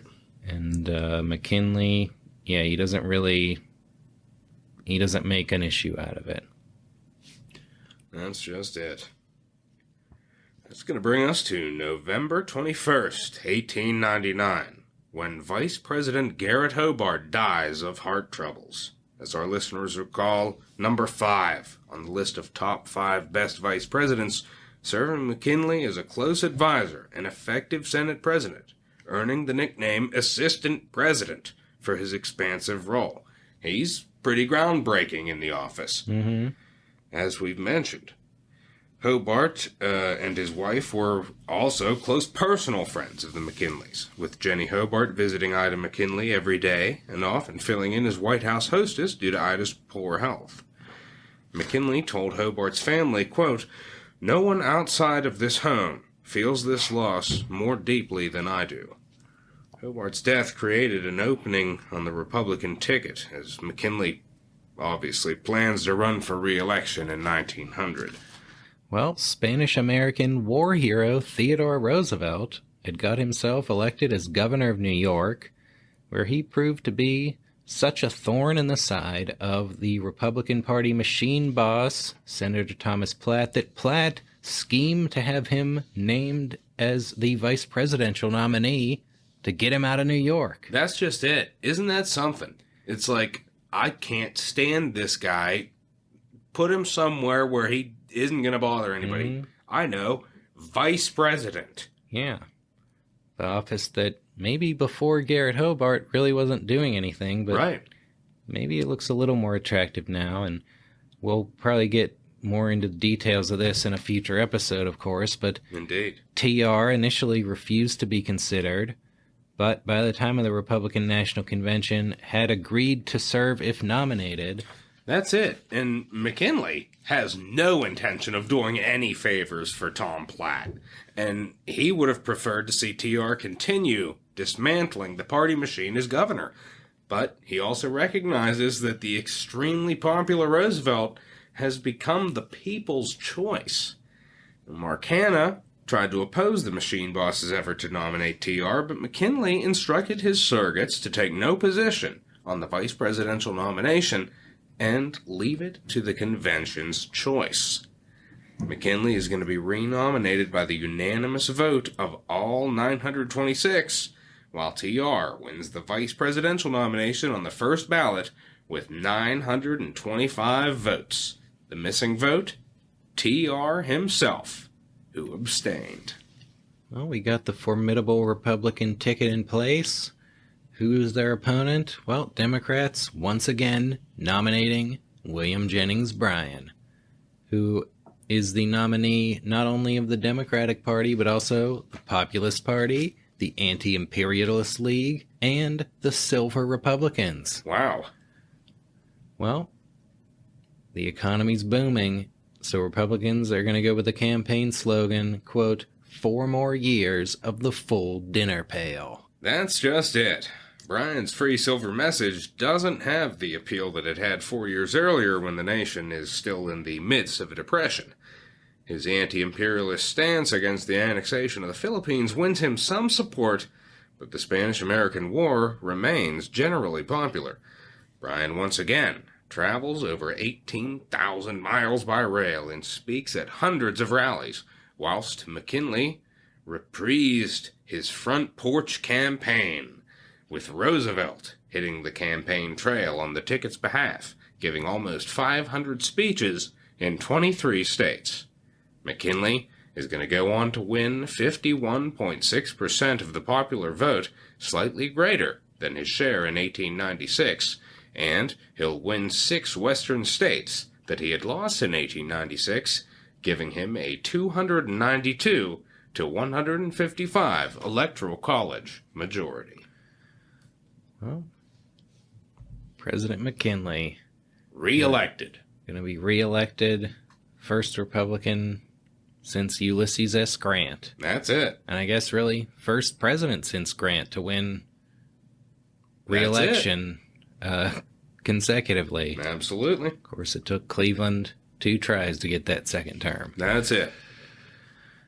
McKinley, he's going to dive into his second term planning to tackle 2 major issues: trade reciprocity and regulating monopolistic trusts. In 1898, he had created the U.S. Industrial Commission to study railroad pricing and monopolistic corporate practices. The commission was scheduled to report its findings in 1902, which were expected to give McKinley the ammunition to engage in some serious trust busting. In 1900, he described the trusts as, quote, dangerous conspiracies obnoxious to the common law and the public welfare. He reviewed the legal aspects of the issue with the Attorney General and, in the summer of 1901, told an advisor, quote, the trust question has got to be taken up in earnest, and soon. McKinley had also long favored reaching trade reciprocity agreements with foreign nations. He viewed such agreements as a corollary to tariff protectionism, and believed that they were necessary to secure export markets for the products of the nation's booming industries.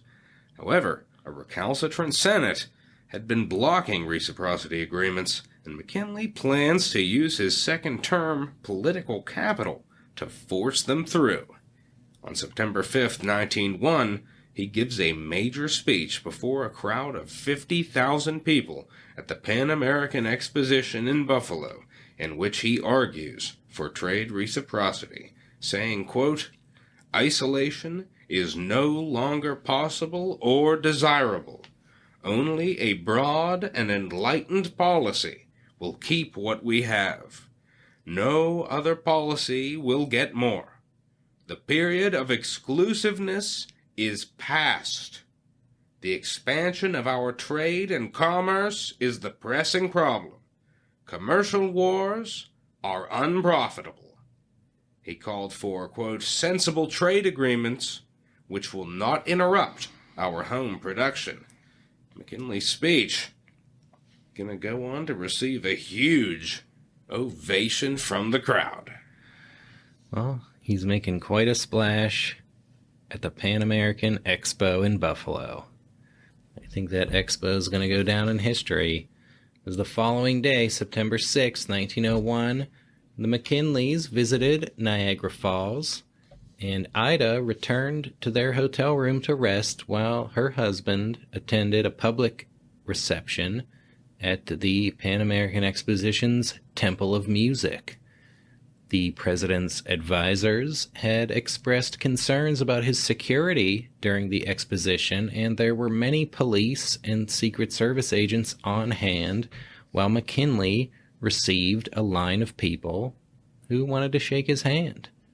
Now, we got to remember, this is the time of the anarchist. Mm-hmm. There's a lot of things going on, and thereby security is concerned. Yeah, I believe the king of Italy had been assassinated the prior year. Umberto, yeah. Mm-hmm. And, obviously it was a time to be wary. And the Secret Service, there are some people there watching the crowd. And they're watching a particular man. A larger African-American man. As he proceeds.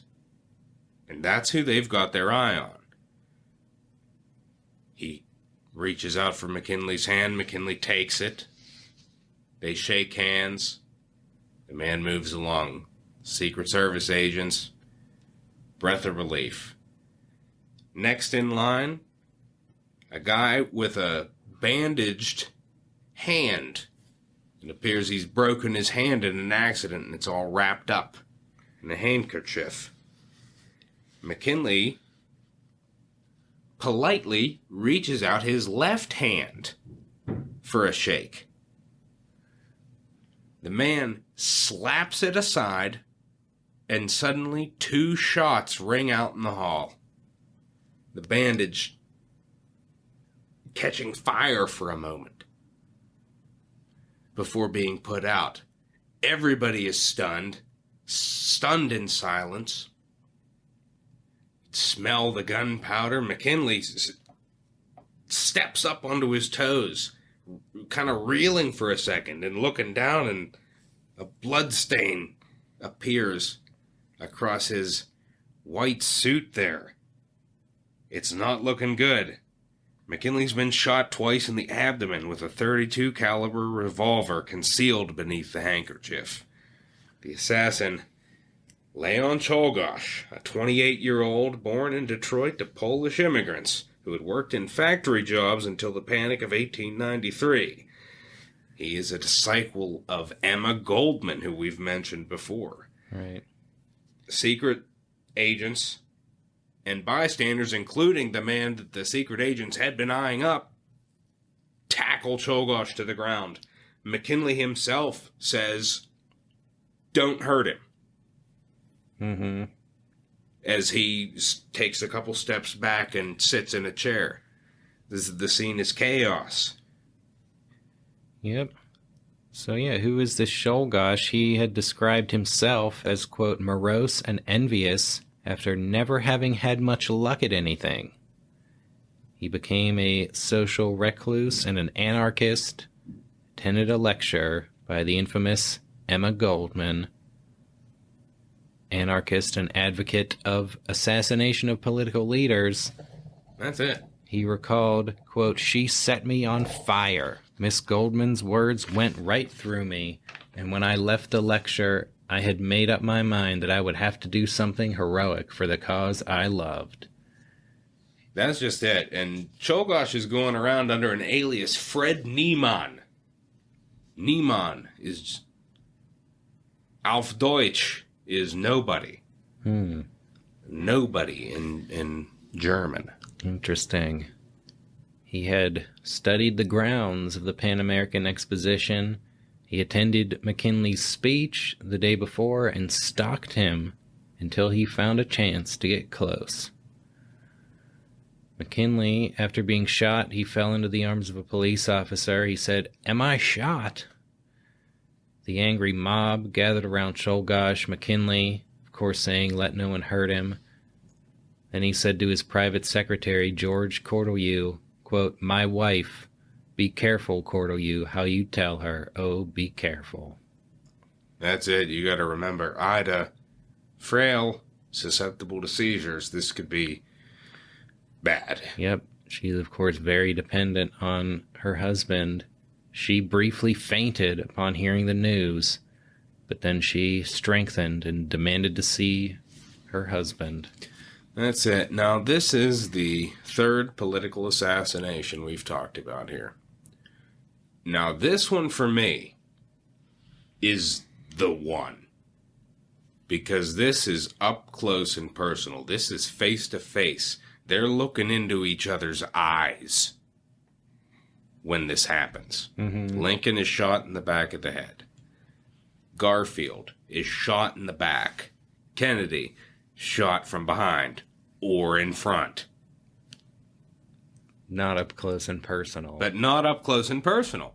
McKinley, they went to shake hands. They could smell each other's breath, James. They could smell each other. And McKinley, trying to be polite because he sees the man's hand is damaged, he goes to extend the other hand, which gets abruptly smacked out of the way, and pop, looking right in his eyes. Wow. How about that? Pretty terrible. Yeah, a lot of the assassins at the time favored bombs. Well, McKinley, he's not going to die there on the spot. He's going to be rushed to the hospital where he will undergo surgery. Of course, there were 2 shots fired. Doctors found 1 bullet near his rib cage, which had barely penetrated his skin, although they were unable to locate the second bullet and ended the surgery for fear that probing for it would be more damaging than the bullet itself. That's it. We remember James Garfield. Yep, that had certainly been the case with him. The next day, McKinley's condition was, quote, encouraging, and doctors detected no signs of sepsis or blood poisoning. Uplifting reports continued for several days, and McKinley's mind was said to be, quote, clear and cheerful. Unbeknownst to the doctors, however, the bullet had caused trauma to McKinley's pancreas, which began to shut down and leak dangerous enzymes into his body, producing gangrene. That's it. Now, I think the tragic thing here with McKinley is not only was the metal detector that we talked about with Garfield a lot more along at this point, there was an X-ray machine on display at the Pan American Exposition in Buffalo, and nobody thought to give it a try. Wow. A week after the shooting, McKinley's condition begins to seriously deteriorate. McKinley tells his doctors, quote, "It is useless, gentlemen. I think I ought to have a prayer." He asks to see Ida, and he tells her, quote, "It is God's way, His will, not ours, be done." She said, "I want to go with you."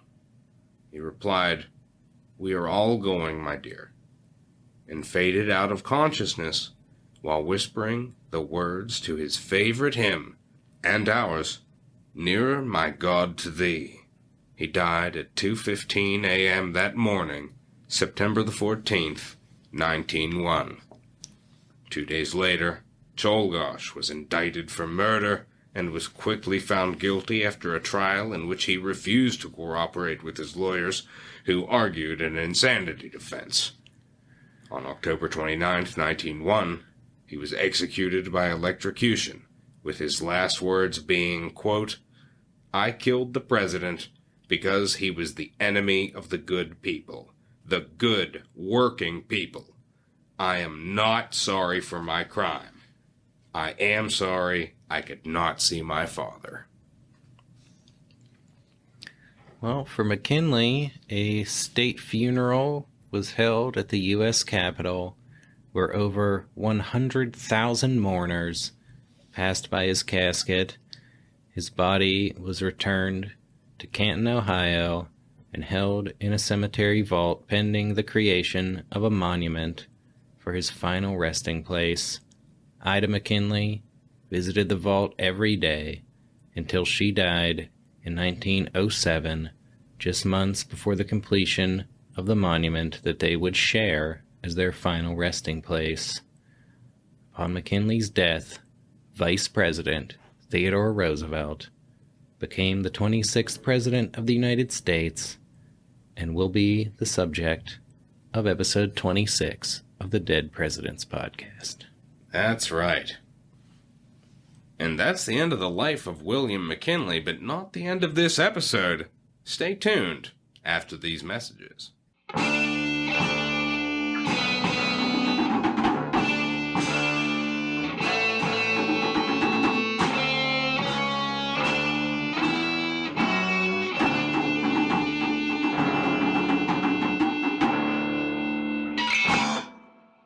The Dead Presidents podcast is brought to you in part by Dr. Bell's Anti-Pain, which has an important message for our listeners. Dr. Bell's Anti-Pain instantly relieves all soreness of muscles, joints, and limbs, and is specific for rheumatism and neuralgia. Colic, cholera, diarrhea, and flux are instantly relieved and permanently cured by its use, as are all aches, pains, stings, sprains, frostbites, bruises, and swellings. There is no household remedy which can be used as a painkiller that is equal to Dr. Bell's Anti-Pain. It is the best substitute for a physician in cases of emergency. All good druggists sell it. To suffer or not to suffer is a question instantly decided by the use of Dr. Bell's Anti-Pain, the world's greatest, best, and most wonderful painkiller for all internal and external pains. It is harmless and pleasant. Warning, Dr. Bell's Anti-Pain is 86% alcohol and contains opium and chloroform. Listeners, if you're looking for a harmless and pleasant way to relieve pain, look no further than Dr. Bell's Anti-Pain. Who needs a physician when you have Dr. Bell's unique scientific blend of opium and chloroform-infused alcohol? If your druggist doesn't have it on hand, they're a bad druggist. From serious ailments to minor aches and pains, Dr. Bell's Anti-Pain is the answer to all your troubles. One thing's for damn sure, you'll be feeling no pain when you're under the influence of Dr. Bell's Anti-Pain. Now, an important message from our sponsor, Scott's Emulsion. You always expect to see a baby plump and rosy, don't you? Thinness in a baby is a disease. If not corrected, serious results will follow. The first year often determines the health for the whole of a long life. Scott's Emulsion is a true and tried friend to the little ones.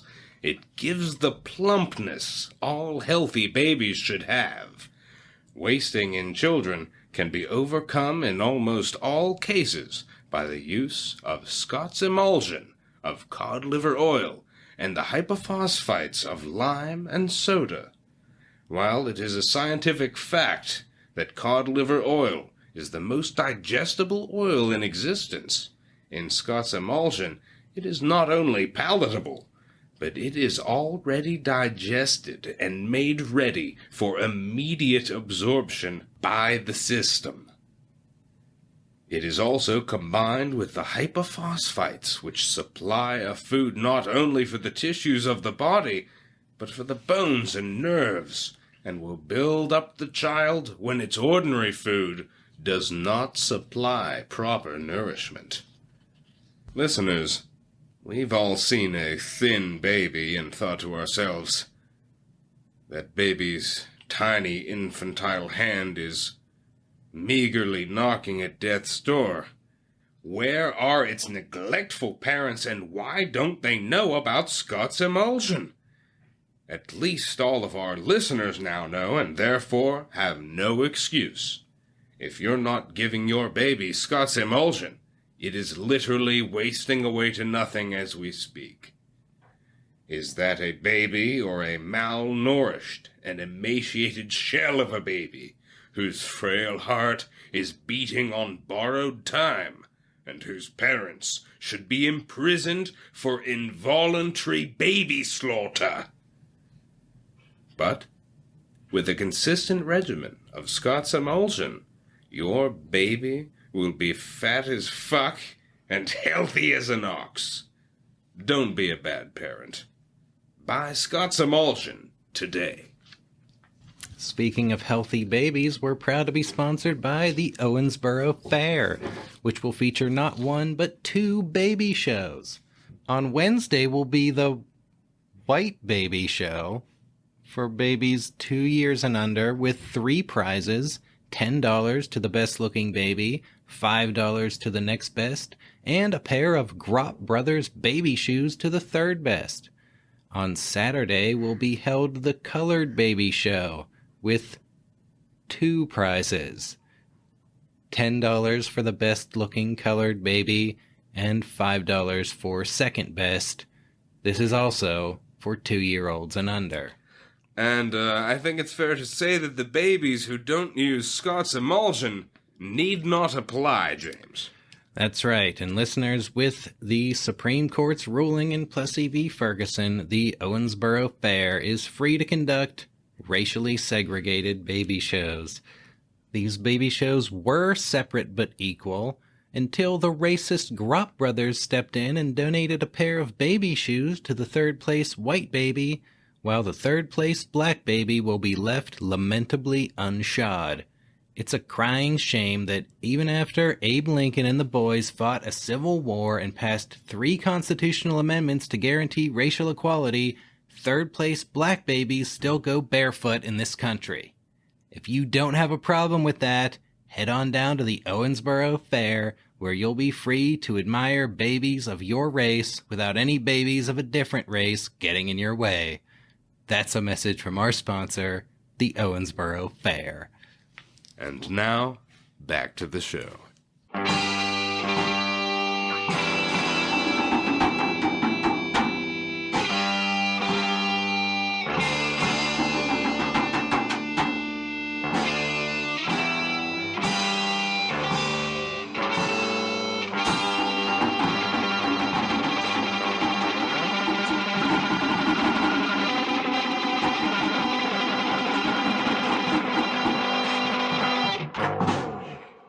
And we're back and ready to dive into the post-presidential life of William McKinley, which is totally non-existent and therefore will bring us to his character and personality, as summed up by, of course, the Bible of the podcast, the complete book of U.S. presidents, who describes McKinley as a brawny figure with a barrel chest, broad shoulders, and with advancing years, a swelling paunch.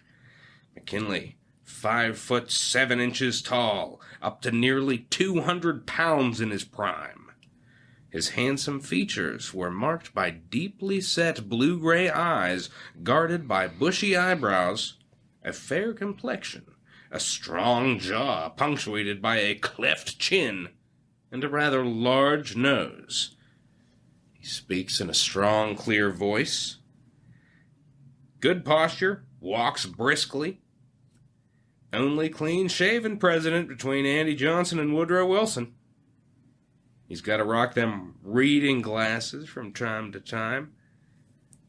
Generally sound health. Dresses nice, you know. Sometimes he pops a red carnation into the old buttonhole. Flower for your buttonhole, sir. McKinley would be like, yes, please, thank you.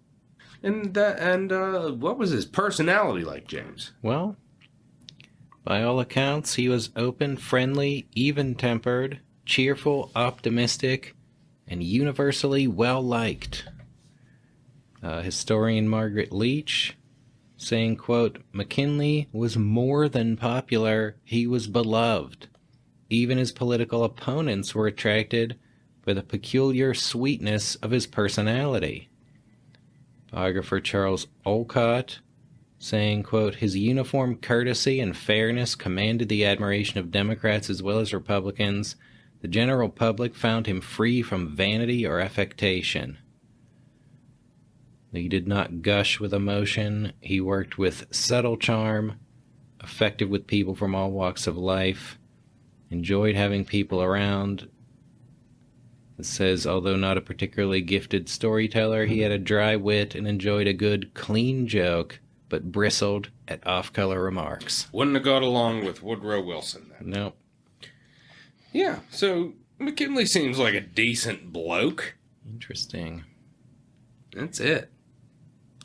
Speaking of interesting, McKinley has a home and a little museum and burial site you could go and visit, which we have done. Yep. As well as the site where he was shot. Yeah, well, there in Canton is the museum and monument and the McKinley home. Also, at the McKinley home is I believe it's called the National First Ladies Museum. Yeah. There's a nice First Lady exhibit there. And, yeah, it's just pretty nice. Yeah, reproductions of all of their inaugural gowns. Yeah, they got... Or I think they might be the originals. Yeah, I think they have some of the real ones there. Yeah. I'm not 100% on that. Yeah. Pretty nice thing for the First Ladies. It was neat, and I actually going into it, I didn't realize that, like, McKinley had lived there. Mm-hmm. Yeah, that was their home in Canton. Well, I think they had a couple homes. Right.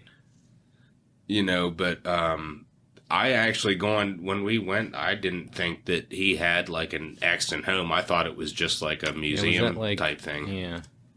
But it was actually a place where they lived. Mm-hmm. It was from her family, I think. Yeah, that might have been... Yeah, maybe that was the aforementioned biggest home in Canton that was her father's home. Very well could be. Mm. Well, it has been several years since we were there. Yeah. But yeah, the monument was really nice. Their tomb, yeah, Canton really put it together for their hometown hero. Yeah, and the museum over there, they got a planetarium and all kinds of stuff going on. Yeah, they got a lot of good stuff there. Definitely worth checking out. As for the assassination site, that's going to take you to Buffalo. Yeah. And it's going to take you to a residential street where you are going to be convinced that you're not in the right place. But yeah, there it is in the median of the street. After visiting the Millard Fillmore home in Buffalo, we went to check this site out. Of course, the exposition constructed of temporary buildings really not meant to last. So the Temple of Music site where the assassination occurred, now it's just a residential street. Yeah, that's it. You'd go up and park and, like, awkwardly get out and try and take pictures of it and hope the neighbors don't come out upset. Well, if you didn't want people stopping by, don't buy the house on the site of McKinley's assassination. That's it. Some sage advice from James J. Hamilton. But yeah, it was the home in particular, the whole Canton deal is definitely worth doing. Mm-hmm. Really cool. That's going to bring us to book recommendations. We got a couple on McKinley.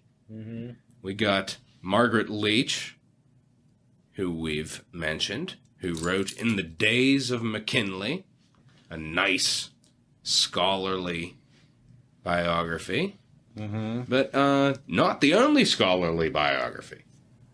Yeah, we've also got Wayne Morgan, who wrote William McKinley and His America, one of the older scholarly biographies. I believe it's from the 60s. That's it. And so McKinley, for a long time, went kind of unanswered. We got our American Presidents series entry, of course. Yeah, I did read this one. It was kind of strange. The American President series, one by Kevin Phillips. These are pretty concise biographies.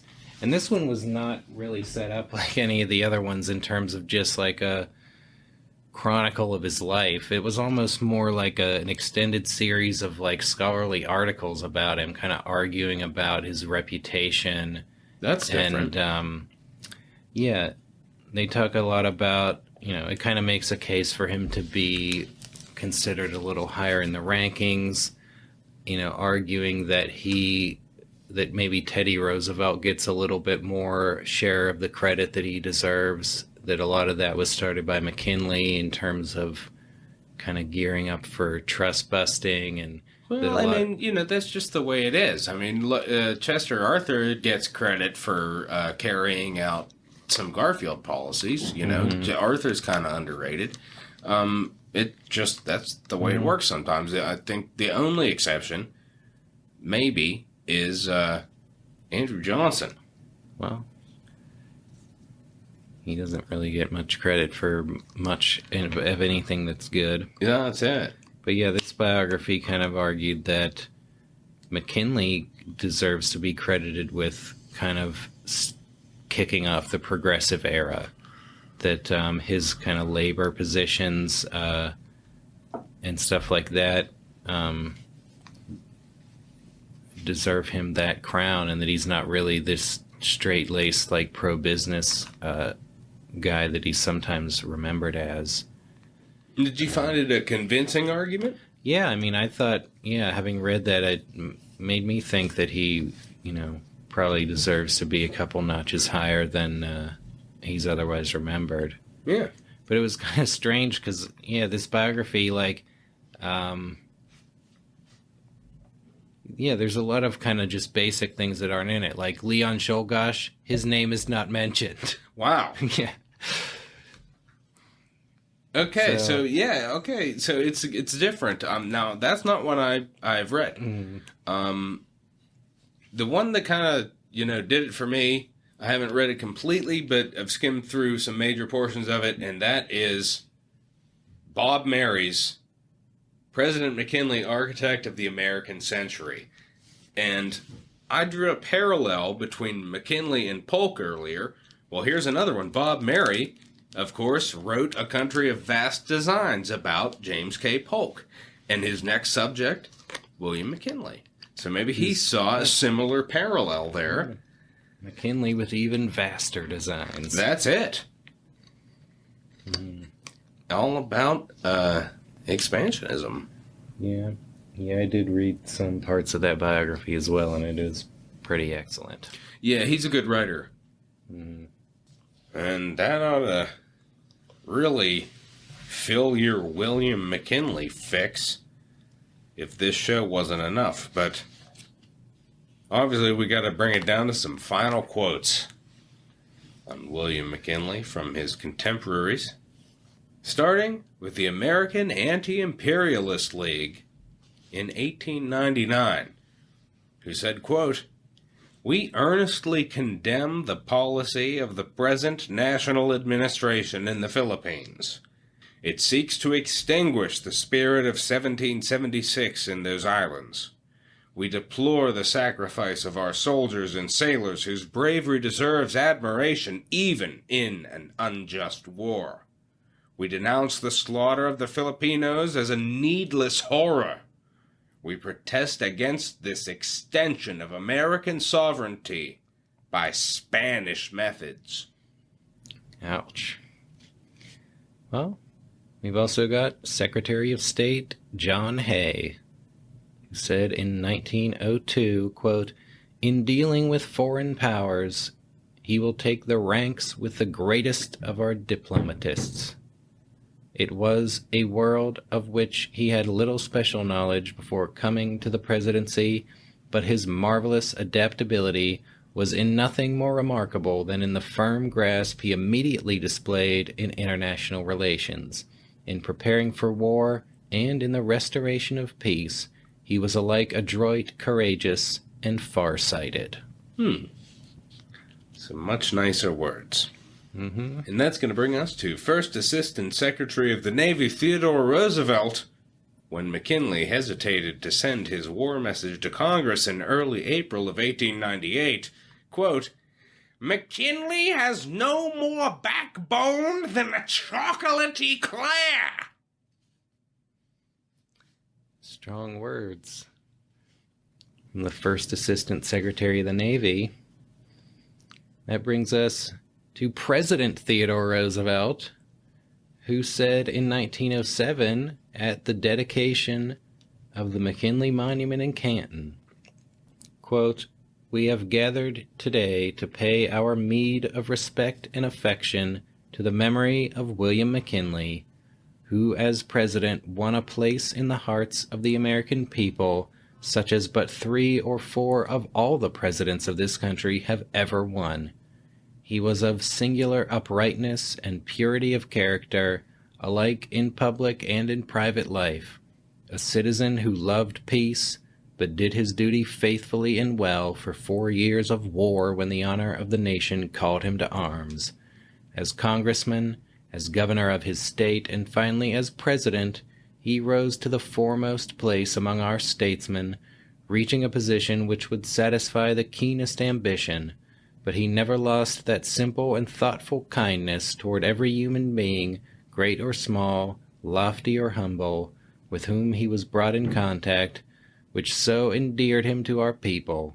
He had to grapple with more serious and complex problems than any president since Lincoln, and yet, while meeting every demand of statesmanship, he continued to live a beautiful and touching family life, a life very healthy for this nation to see in its foremost citizen. Some incredible words of kindness from Theodore Roosevelt, who, of course, had also uttered the previous statement. But, yeah, William McKinley. Quite a man. Quite an interesting president. Yep. Overall. We're starting to get into the period where the presidents are going to have a hell of a lot more to do because we're stepping onto the world stage. McKinley has more than just dipped his toe into the pond of the world. Yep. In some ways, a transformational president. Indeed. The presidency won't be the same, and the podcast won't be the same. We'll be delving more and more into foreign policy issues. Yeah. As America's role expands. And we will end this season of the podcast on this cliffhanger. That's it. McKinley's dead. Yeah. Teddy President Roosevelt has been assassinated. Teddy Roosevelt going to step into the role. Some people are aghast. Oh my God. We put him in the vice presidency to get him the hell out of the way. Yeah. And now he's the president? Oh, shit. Yep. This wild cowboy. What's going to happen now? That's it. Time will tell.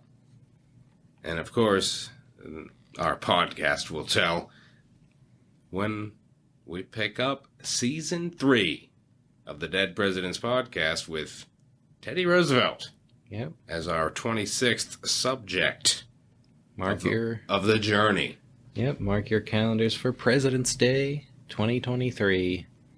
That's just and it. We'll get into Theodore Roosevelt. But first, as always, we got to close out with the house band. The old Constitutionalists. Here is William McKinley. Thanks for listening. I